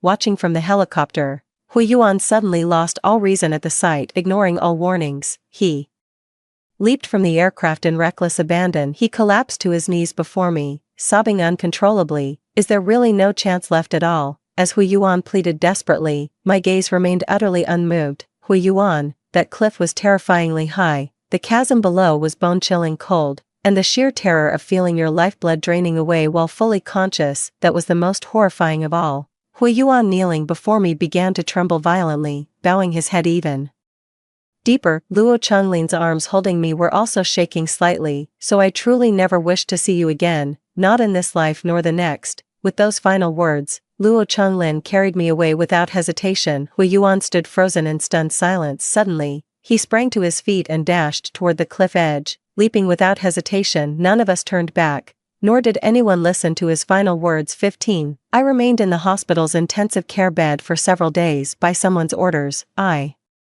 even needed permission just to get out of bed. It wasn't until the summer solstice that I finally returned to the Luo residence, surrounded by well-wishers. But when the door opened, only Uncle Yang stood there with hopeful eyes. Luo Chenglin was nowhere to be seen. Checking my phone, our chat history still froze on the day I was hospitalized. That day, Luo Chenglin sent me to the hospital with a grim face, then vanished without a trace. After that, he never came to see me again. Suppressing the unease in my heart, I asked Uncle Yang, "Has the company been busy lately?" "Not at all." "Is there another issue with the business?" "Haven't heard anything." After some thought, I asked, Or did third uncle take on another sculpture commission? Uncle Yang burst out laughing. Oh my dear young mistress, who else but you could ever get third master to lift a finger? What on earth was the reason? Yet Uncle Yang avoided the subject. The next day, he delivered an asset transfer agreement. Meanwhile, the media broke the news of the engagement between the third young master of the Luo family and the Wang family's daughter from Haicheng. I froze in place, clutching the transfer document. I numbly asked, why? Uncle Yang gave me a pained, helpless look. Miss, after all, you're legally family now. I was utterly speechless. Luo Chenglin never returned. All my messages went unanswered. I once overheard the servants whispering. They said Miss Wang saved third master Luo's life when he was poisoned. Without her, there would be no Luo III as we know him. With a bitter, mocking smile, I downed the last sip of liquor, wondering if I'd been cast in some cliché system novel as the stand-in for someone's white moonlight. Why the hell does everyone and their mother seem obsessed with this damn white moonlight nonsense? Memories came flooding back. Ever since Luo Chenglin dismissed our mortal enemies narrative that day, I'd been carefully revisiting our shared history. I remember the first time I accompanied Hui Yuan to a party. He left me stranded alone amidst the taunts and jeers of the crowd. A stern-faced man wheeled his chair toward me. Instantly, the crowd scattered like startled birds. The man's icy glare was so intimidating, even I wanted to bolt, but the cake he handed me was so delicious that I couldn't bring myself to leave, and so, unwelcome as I was, we ended up finishing all those scrumptious cakes together in the corner. Another time, on Bayan's death anniversary, Hua Yuan left despite it being my birthday.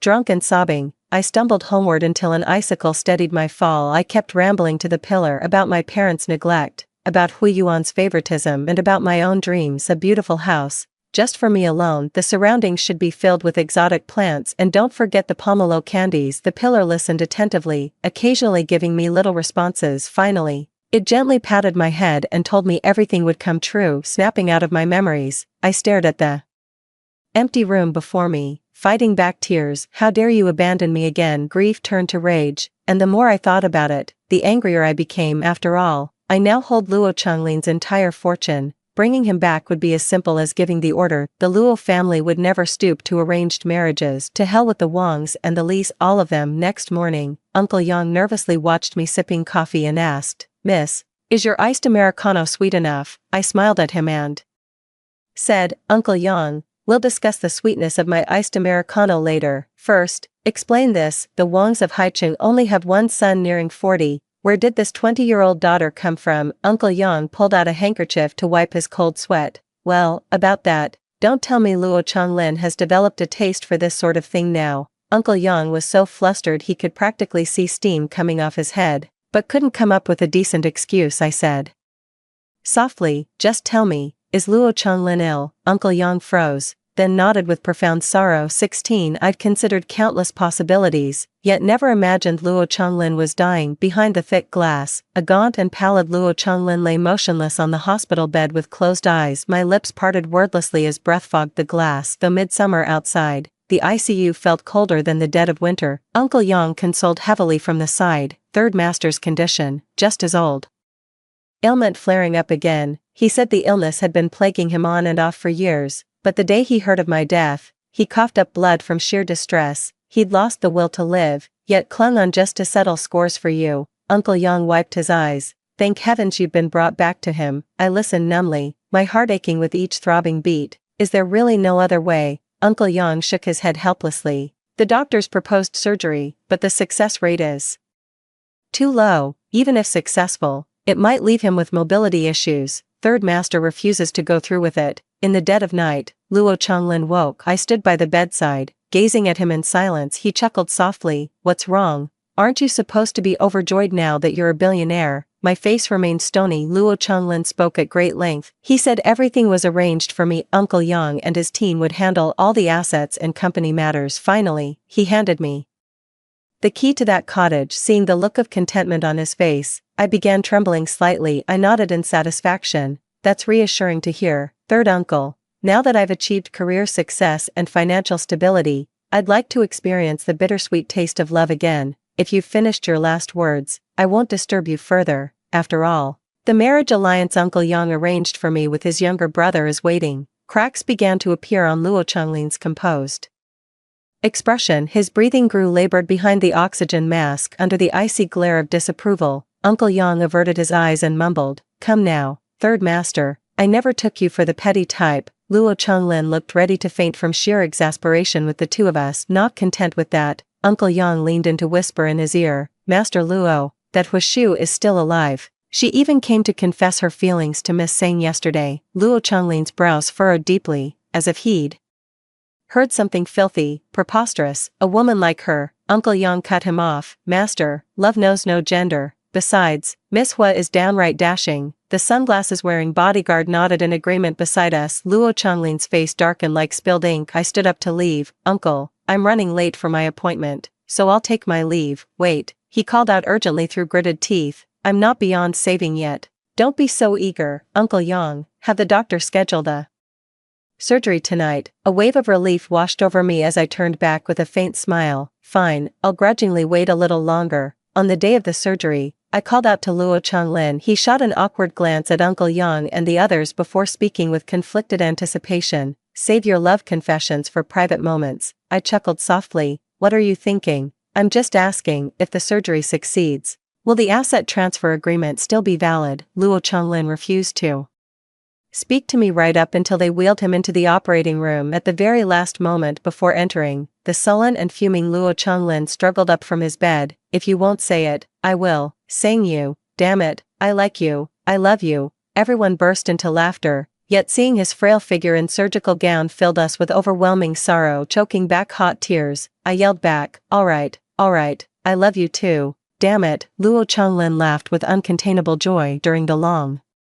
wait, I fell into an endless dream. In that dream, I was 14 again. One day while gathering pigweed in the mountains with mother, she abandoned me by the roadside. The mountains in my hometown tower high and stretch deep, their darkness at night so thick it feels devouring. I wept under the tree, utterly helpless and despairing, until a frail young boy spotted me. With clumsy care, he tended to my wounds and carried me back to the village entrance. As we parted, he mentioned he was the son of the town's apothecary. Through tears, I looked at his gentle face and sobbed, "I don't want to go back, my life's already ruined beyond repair." I told him my parents wanted to discard me like unwanted baggage to make room for a son. He quickly pulled out a pomelo candy to comfort me, then asked for my name. I said, "My name is Joe Morning Girl." He froze momentarily, his eyes reflecting shock and heartache. He said, "This name won't do. Let me give you a new one, Songyu." "Why?" He smiled, his face bathed in the golden sunset glow, radiating tenderness. He said, "The twilight years are not too late, with skies ablaze and afterglow. You'll have a wonderful, long life ahead." "Will someone love me then?" "Without a doubt." But later, my younger brother snatched that pomelo candy, and after a brutal beating from my parents, I tumbled down the hillside. I've completely forgotten about that boy and the promise to seek him out if ever homeless. Yet I remember with absolute clarity, my name is Songyu. The dream dissolved at the attending physician's reminder. His face lit up with emotion. "Miss Sang, the surgery was a complete success." Soft sobs and cheers rose around us. With tears of joy in my eyes, I gazed out the window. The summer sunset painted the sky in its timeless, breathtaking splendor. "This is the sweetest reunion." Luo Changlin's side story. Meeting Songyu could only be described as a con. As a youth, he found a heartbroken little girl weeping in the mountains. He saved lives, gave his all, offered kindness, only to have his heart broken in the end. What rotten luck. No matter how you look at it. He kept waiting in town for her, but the girl never showed up again. On his 17th birthday, he returned home only to face a life-altering catastrophe. His parents were reported to have died on their way to collect medicinal herbs in another town. A formidable middle-aged man told him with profound sorrow he was a friend of his mother's who could take him in. Today, he came to take the boy with him to the capital city. He didn't want to leave. He was still waiting for that little liar to come find him, but he had no choice. That so-called friend of his mother's practically dragged him away by force. In the capital, he became the Luo family's adopted son. His adoptive father held him in high regard, but his two stepbrothers couldn't stand the sight of him. After enduring countless acts of bullying, on the day he received his share of equity, the two men he'd called brothers for 5 years poisoned him together. The poison nearly took half his life. By his hospital bed, his adoptive father wept bitterly, begging him not to seek justice. His lifelong efforts had all been poured into those two sons. Luo Changlin gazed at his foster father's hair, now streaked with gray, remembering years of his care and kindness. Luo swallowed his grievances whole, but then, one fateful day arrived, he stumbled upon this shocking truth. The man he called foster father was his biological parent all along. The man abandoned her mother for power and status, yet after achieving success, greed took root in his heart. The car crash that claimed his parents' lives was no accident. The boy's world crumbled as he knelt before his parents' graves through the night. With thunderous retribution, he sent both his brothers and so-called adoptive father to prison, but the poison had ravaged his body, reducing him to the gloomy cripple whispered about in aristocratic circles, until one fateful banquet. It was the anniversary of his parents' death. His imprisoned foster father sent him another letter through an intermediary. The letter was full of bullshit confessions. I laughed bitterly in rage. Like hell, I'm your father. Because of him, he had no choice but to walk toward the frozen lake as usual. Only the icy, bone-chilling lake water could numb the agony in his soul, yet jumping with him was a fool. That country girl adopted by the Hua family, her hair dripping wet, she glared in fury. How could you be so reckless with your life? He stood frozen, staring at her face, but Songyu had completely forgotten him, fawning over Hui Yuan like a lapdog. The bitterness nearly made him vomit blood, yet what truly shattered his heart was Songyu's death. The evening sky that day was devoid of sunset hues. Luo Chonglin felt as though he too had perished. He calmly prepared his final arrangements. Once he avenged Sangyu, he would join her, yet unexpectedly, heaven granted him its greatest surprise. He watched as Luo Qian clumsily carved a magnolia blossom with her left hand, his breath catching in his throat with tension. When Songyu was 14,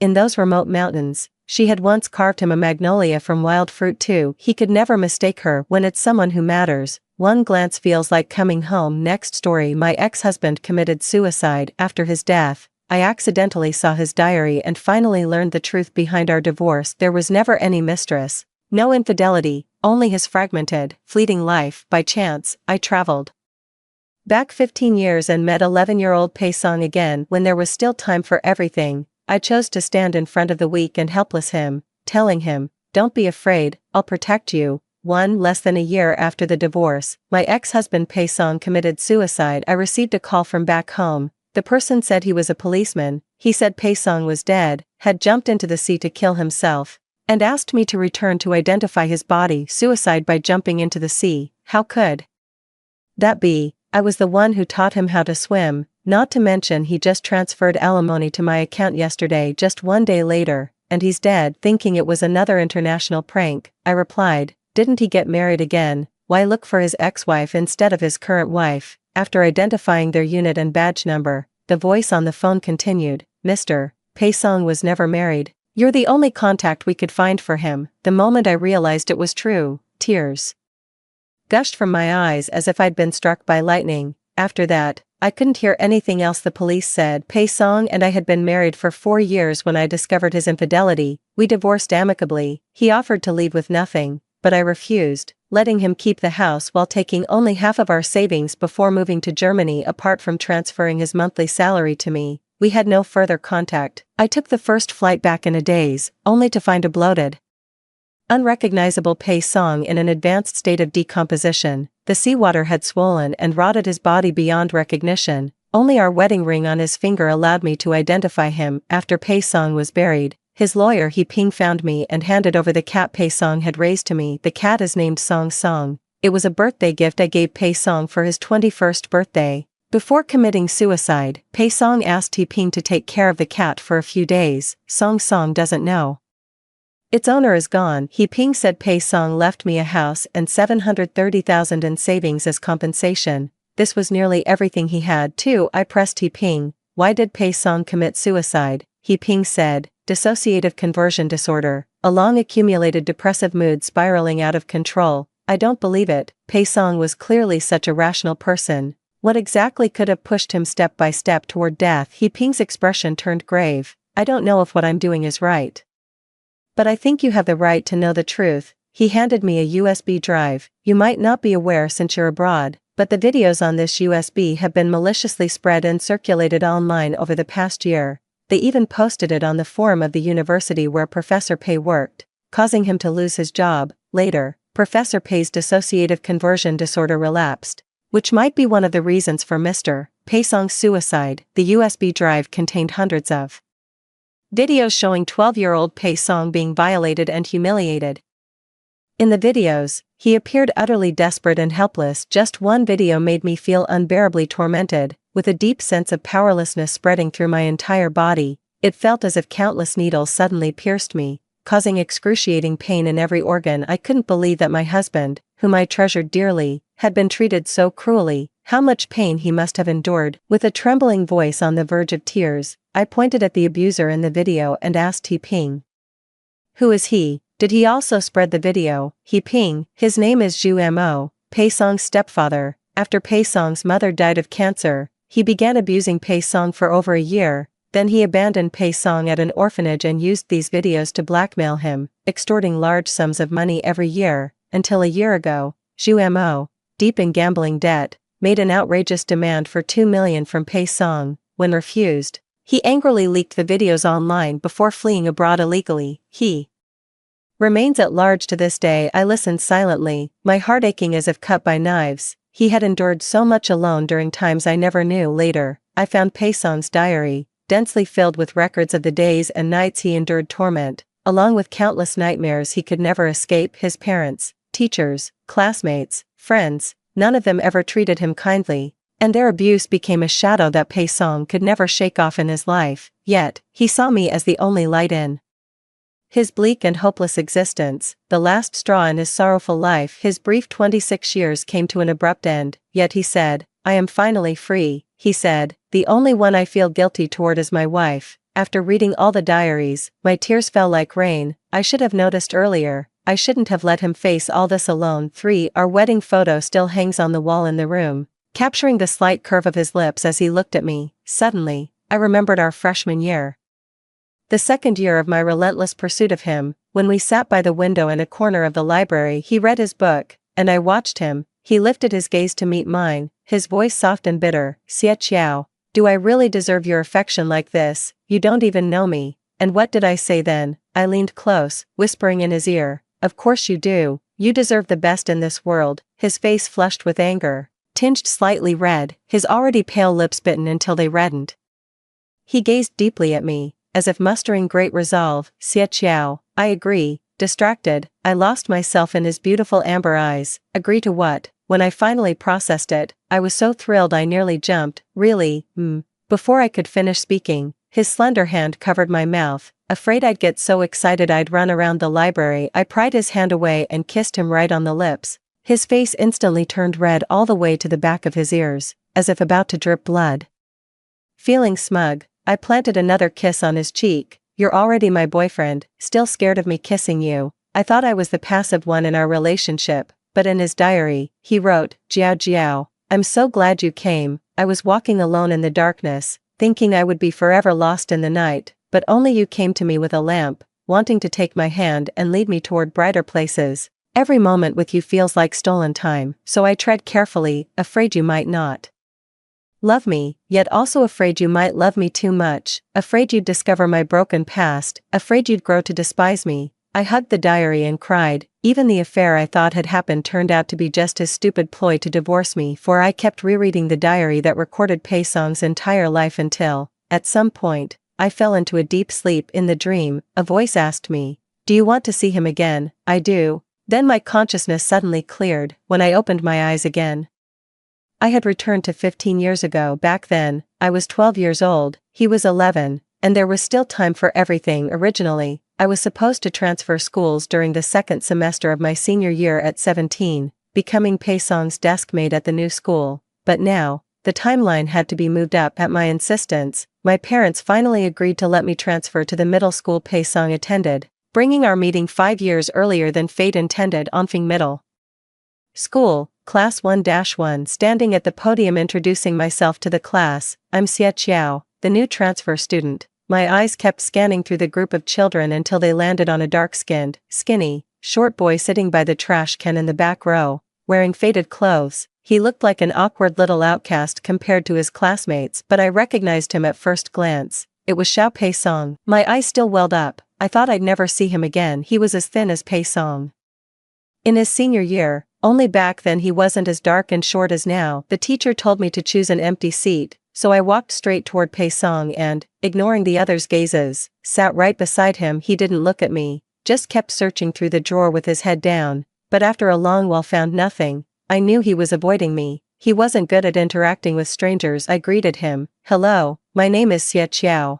And you?" Only when he heard me speak did he stop what he was doing and timidly reply, "Pei Song." Pei Song still refused to look at me, clearly unwilling to exchange another word. I couldn't help but stare at his spindly legs, no thicker than my arms. An 11-year-old boy with the stature of an 8 or 9-year-old. His sallow hair and sunken cheeks gave every appearance of malnutrition. It pained me just to look at him. Pei Song's biological father died when he was 8, after which he lived with his remarried mother. His stepfather treated him as an unwanted burden, beating and berating him while his mother turned a blind eye. Sometimes when the couple argued, they would both take their anger out on Pei Song. After his mother died of cancer when he was 12, Pei Song was sexually assaulted by his stepfather before being abandoned at an orphanage. These were all things I only learned from Pei Song's diary after his death. He never willingly spoke about his past in front of me. Now that I'm back, Pei Song's life is just beginning, and I absolutely won't let him repeat those mistakes. I must make everyone who ever wronged Pei Song pay the price. Before his mother passes away, I'll do everything possible to have my parents adopt him, completely freeing him from that suffocating future described in the diary. 5. During breakfast, everyone gradually took out their own meals to eat. I opened the breakfast my mom prepared: a box of sushi, 2 eggs, a carton of milk, 3 shumai, plus a Swiss roll. That's my mom for you. She knows my tastes inside out. Beside me, Pei Song pulled out a white plastic bag from his worn-out backpack, containing just one small steamed bun. Clearly not the school's breakfast either. It's downright heartless. In that household, Pei Song had to work and serve them, yet he couldn't even get enough to eat. No wonder. At an age when he should be growing, Pei Song remained thin and small. Probably noticing my gaze, he subtly shielded the object with his arm. Eating just one small bun for breakfast, no matter who you are, would leave anyone starving with their stomachs growling by noon. Dismissal. This thought made my blood boil instantly. I enthusiastically called out to the girl sitting in front of me, "This is sushi my mom made. It's delicious. You should try some." After giving each of them 2 pieces,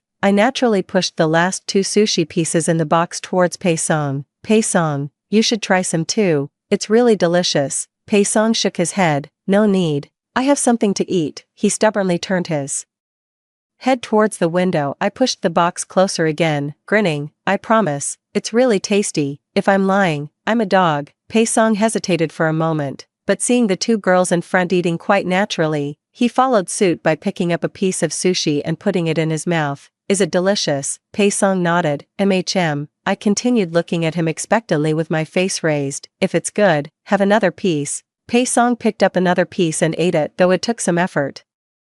Pei Song managed to eat 2 pieces of sushi, which at least filled his stomach a little, but ultimately wasn't satisfying enough. I pointed at the bun Pei Song was covering with his hand. "Pei Song, I want to eat your bun." Pei Song looked at me with confusion, his eyes full of puzzlement, but when he thought about having just eaten my sushi, he couldn't bring himself to refuse, only stammering, "The bun is a bit hard." "No problem. My teeth are strong," I said, directly taking it from the plastic bag and taking a bite. Damn, it really was hard, cold and tough to chew. How heartless. Even the bun was rock solid. Noticing Pei Song staring intently at me, I feigned composure, eating the bun without changing my expression, and even remarked between bites, "Not bad, the bun's alright." After finally finishing the steamed buns, I pushed the milk and eggs toward him firmly. "I ate your breakfast, so I'm giving you these eggs and milk in exchange. No refusing," I deliberately emphasized. The last 4 words. Pei Song, afraid of upsetting me, finally accepted them. Only under my watchful eye did he manage to eat all the eggs and milk. These tactics were lessons I learned from the 17-year-old Pei Song. Back then, he wouldn't eat the breakfast I brought unless I was sharing it with many people. Only then would he reluctantly accept a little. This trick worked like a charm on him every time. After eating breakfast, he looked much more energetic. Apparently his listless appearance had just been from hunger. I made up my mind to fatten Pei Song up no matter what. 6. Pei Song sat in the corner of the classroom all day, with almost no one talking to him. I started taking the initiative to make conversation. "Pei Song, can I borrow your eraser?" "Pei Song, I'm sleepy and gonna take a nap. Wake me up if the teacher comes." During one class, I could call Pei Song's name dozens of times, and even pull him aside to chat during breaks. He never got annoyed, just listened to me talk and handed me the eraser. When I dozed off in class and the teacher approached, he'd awkwardly tug my sleeve and whisper for me to wake up. In the diary, 11-year-old Pei Song appears lonely, his childish handwriting slightly askew as he writes, "No one wants to be friends with me. I came so I could be his friend." During the break between classes, several boys walked to the back of the classroom holding drink bottles, standing 2 meters away as they started tossing them into the trash bin. Just as I returned from fetching water outside, I saw a boy named Wang Li hurl a half-full bottle directly at Pei Song, who was sleeping on his desk, then quickly throw a second and third bottle. Bang, bang, bang. The dull sound of a heavy object hitting flesh echoed through the classroom. Pei Song couldn't dodge in time, grimacing in pain as his face contorted slightly. The group of boys started jeering. "You're supposed to throw it into the trash can, not at the trash itself. Can't you even do that?"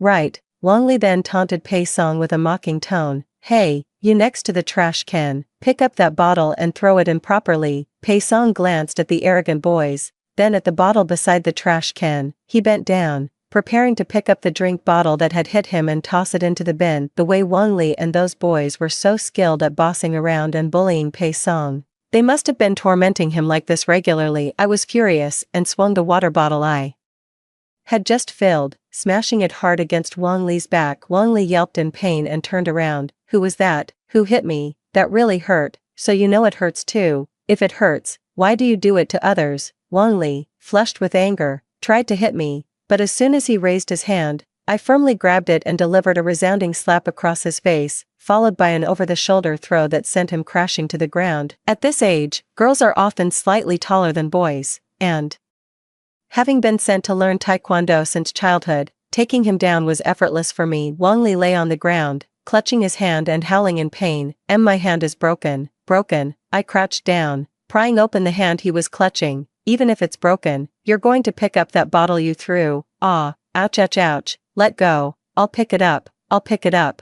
"Alright." Wang Li screamed in pain. The whole class gathered around as Wang Li awkwardly picked up the scattered drink bottles from the floor and threw them into the trash bin. "See, you could throw it in just fine." Pei Song looked visibly shocked by the scene, probably never expecting me to stand up for him like this. Wang Li was always the type to bully the weak and fear the strong. Seeing he couldn't beat me, he ran out crying. The boys who had gathered around also scattered like frightened birds, afraid they'd be next. Pei Song picked up my water bottle from the ground, wiped it clean, and handed it to me hesitantly. "Your water bottle. He'll go tell the teacher on you." "It's fine, I'm not afraid. He bullied you first. I saw it all. Why are you helping me?" Pei Song's words were spoken very softly and without much confidence. He had been bullied for more than just a day or two, but no one had ever stood up for him before. I looked into his eyes seriously. "Aren't we desk mates? It's only right that I help you, Pei Song." "Thank you." These two words were uttered so lightly they were almost inaudible, but I still managed to hear them. I secretly rejoiced. Apparently, the 11-year-old Pei Song was much easier to approach than the 17-year-old version. "That's good." 7. Sure enough, just before school ended, I was called out by the homeroom teacher. Pei Song looked at me with concern, worried I'd be scolded or punished for what happened earlier. I didn't care. Before leaving, I reassured him, "Don't worry, nothing will happen." And indeed, nothing did. My parents might not have much else, but their ability to protect their kid is top-notch. In the office, on one side were Wang Li with several layers of bandages wrapped around his arm and the red mark of a slap still visible on his face, along with his parents. On the other side were my parents, who had been urgently summoned by the teacher before they could even leave work. Seeing Wang Li in that state, my mother grabbed my hand and whispered, "What kind of grudge is this? You dislocated his arm. And that huge slap mark on his face, TSK. Did you insist on transferring to this school just to beat him up?" Me, truly my mother, her thought process is something else. My father clearly stated that he would cover all medical expenses and compensate for emotional distress. Upon hearing my father's willingness to compensate for emotional distress, the other parents' expression softened slightly, but they still insisted I apologize publicly, otherwise demanding the school expel me. Me, I won't apologize, but Wang Li must publicly apologize to Pei Song. He bullied classmates, otherwise we'll call the police to handle this. My father frowned after hearing my words, then turned to stare at Wang Li. "I didn't do it." Wang Li began arguing with the teacher and parents. It wasn't intentional, I just accidentally hit him when throwing the bottle into the trash can. Without another word, my dad demanded the teacher pull up the classroom surveillance footage. The footage revealed Wang Li's true malicious nature beneath his harmless appearance. Showing him bullying Pei Song in front of their classmates, the other parents' faces turned pale then flushed with anger. They never expected their well-behaved child to be a bully who falsely accused others at school, knowing they were in the wrong. They never brought up demanding an apology from me again. Wang Li was brought by his parents to face Pei Song, demanded to apologize. Reluctantly, Wang Li bowed to Pei Song. "I'm sorry. I shouldn't have bullied you. Can you forgive me?" Surrounded by people, Wang Li, his parents, and teachers, all waiting for Pei Song's response, the weight of their unfriendly stares made it hard to breathe. Pei Song just stood there. His lips moved slightly as if he wanted to say something but couldn't bring himself to speak, the stubbornness in his eyes growing stronger. Seeing Pei Song like this, I began to regret why I had put him in such a position, forcing him to forgive those who had bullied him. I stepped forward and took Pei Song's hand. "If you don't want to forgive, then we won't. Don't force yourself. He did wrong, and he brought this upon himself." Then I simply took him away, leaving those people standing there, exposed to everyone's gaze. Wang Li doesn't deserve forgiveness at all. 8. Holding Pei Song's hand, I walked up to my parents and introduced him. "Dad, Mom, this is a new friend I made today. His name is Pei Song." Pei Song was somewhat surprised. No one had ever formally introduced him to their parents like this before, especially as a friend. "Hello, Uncle and Auntie," he said softly. "Oh, hello, Xiao Pei." My mom was particularly enthusiastic about inviting all sorts of my friends over for meals. Sure enough, she warmly extended an invitation to Pei Song. "Xiao Pei, come over to our place this weekend. I'll cook something delicious for you all." My dad chimed in. "Right, come to our place and stay with Aqiao. You can help Uncle keep an eye on her studies and make sure she doesn't just play around all day." Pei Song was a bit overwhelmed by my parents' enthusiasm but still responded politely. "Okay, Uncle and Auntie, this suited me perfectly. Now I'd have an excuse to bring him home for meals and let him bond with my parents beforehand." At this point, there were still nearly 3 months left before the time mentioned in the diary when Zhu Mo would make his move against Pei Song, but I had to start planning early. After all,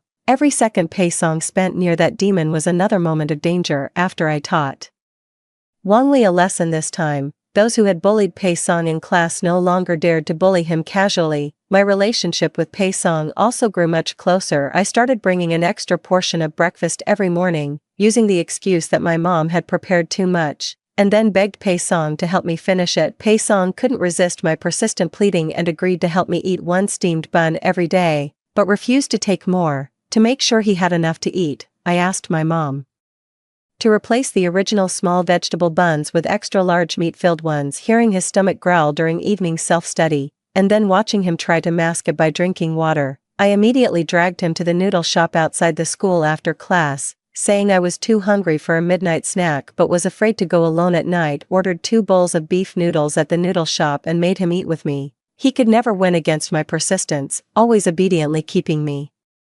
company. After meals, he'd quietly follow behind me, insisting on walking me home even if it wasn't on his way, only turning back after seeing me safely inside. When school occasionally handed out free meal coupons, I'd claim I disliked cafeteria food and preferred eating at home, then stuff them all into Pei Song's hands so he could have a proper lunch too. On weekends I'd drag him to my place for tutoring. My mom, feeling sorry for him, would always prepare a lavish spread and insist he stay for dinner, with the 3 of us each adding portions to his bowl. It'd be piled high in no time. Gazing at the occasional smile that Pei Song reveals, I often wish time could freeze forever in this moment. 9. Until the day Pei Song came to school injured and stood before me, completely shattering my illusion. There was a long wound on his jaw, the mark of a sharp weapon's cut, clearly man-made. "Who hit you?" I asked him. "No. Swear you're not lying to me." Pei Song remained silent, tacitly admitting he'd been beaten. "It was your stepfather." He nodded. It suddenly occurred to me that after Pei Song and I got together,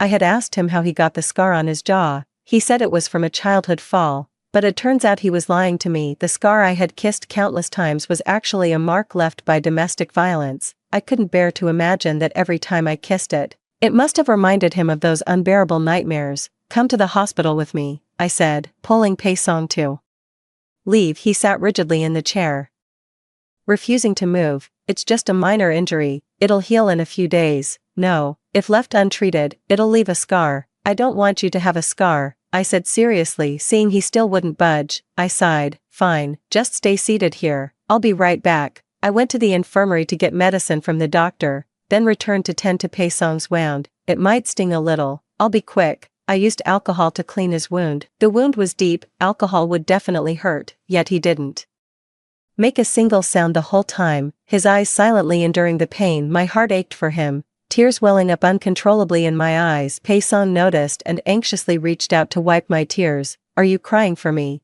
I nodded and carefully applied the band-aid to the wound. You need to take care of yourself. It seemed no one had ever cared for him like this before, Pei Song thought. After a brief daze, he replied, okay. 10. One evening after self-study class, I dragged him out to eat.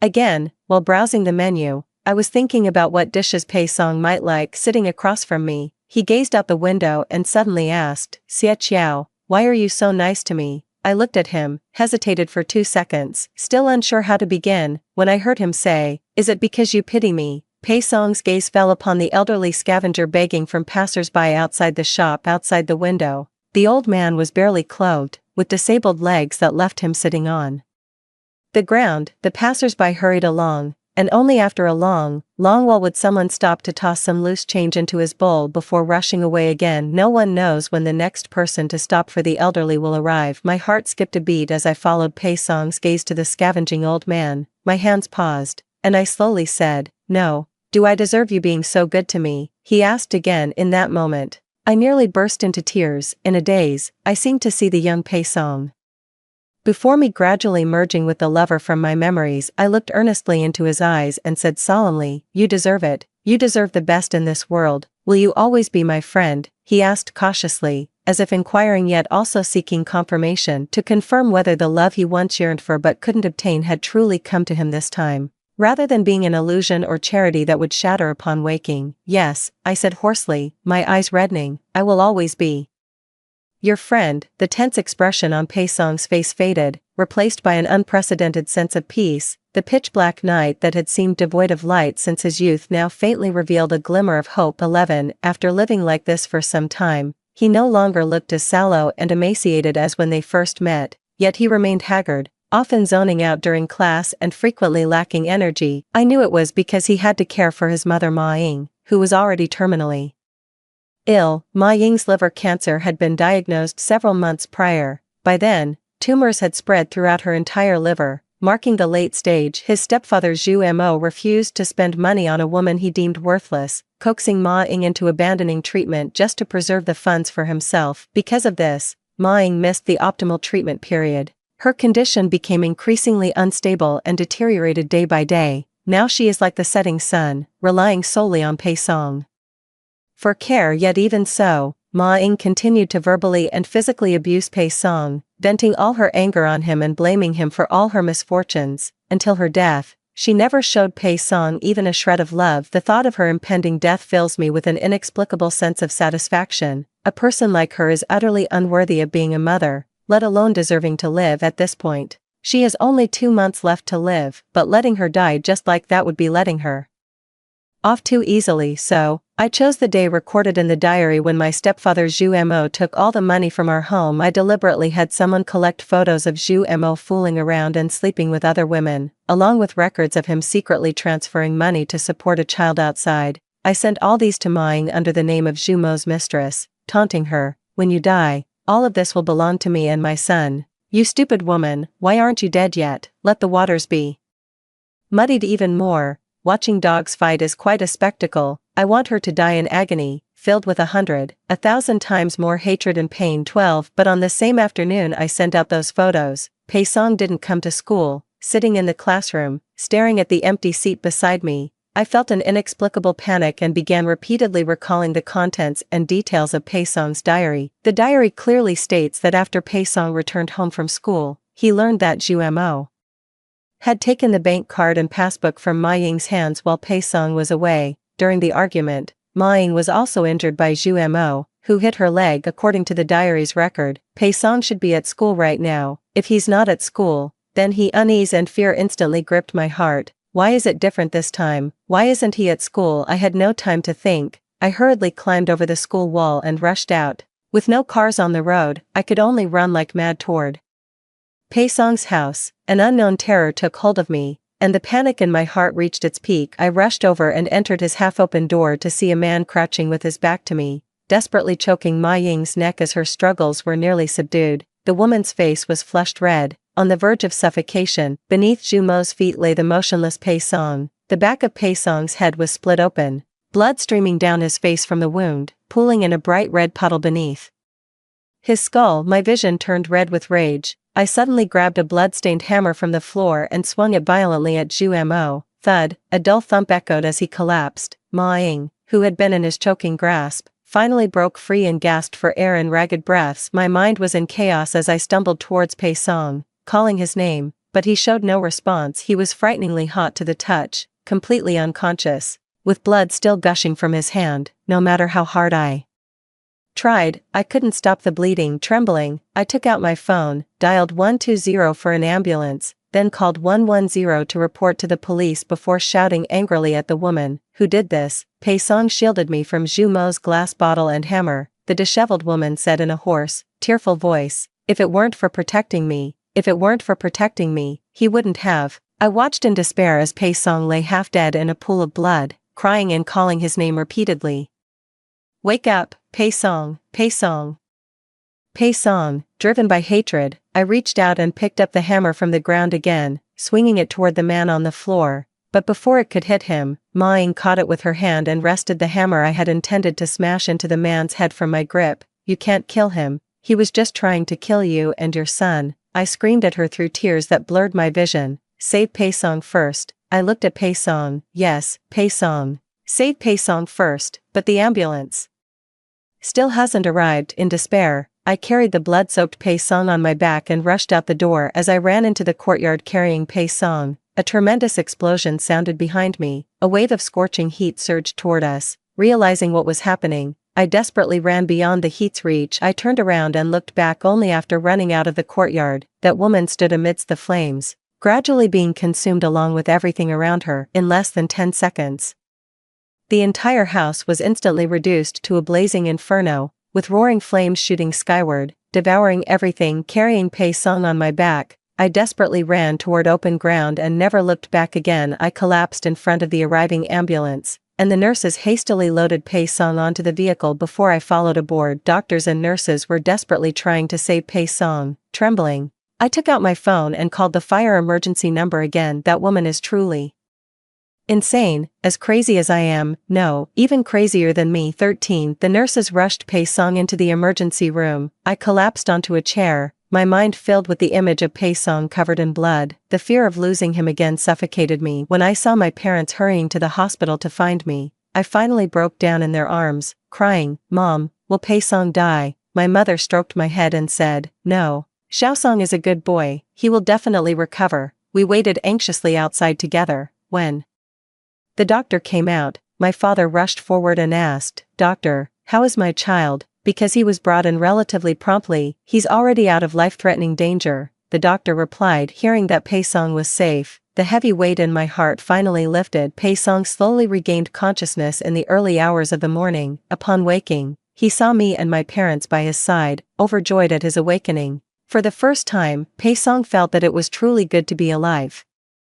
Still shaken, I asked Pei-song, weren't you supposed to be at school at that time? Why were you still at home? I went back to get the jade pendant my father left for me. He said to give it to the most important person. I wanted to give it to you, but I lost it. Pei-song replied weakly, yet earnestly answering my question. Tears streamed down my face as I pulled out an intricately carved jade pendant from my pocket and asked with a trembling voice, Is this the one you meant? It was the object he tightly clutched in his hand while unconscious. This jade pendant, he had once given me one too. I always thought it was just an ordinary ornament, but it turns out to be something like this. Pei-song nodded. This is the one. So it was because of me that he got implicated. I returned the jade pendant to him. Keep important things safe. In the future, if you still think I'm important, you can give it to me again. Pei-song just put the things away, he Ping said. Pei-song left me an apartment and 730,000 in savings as compensation, and these were nearly all he had.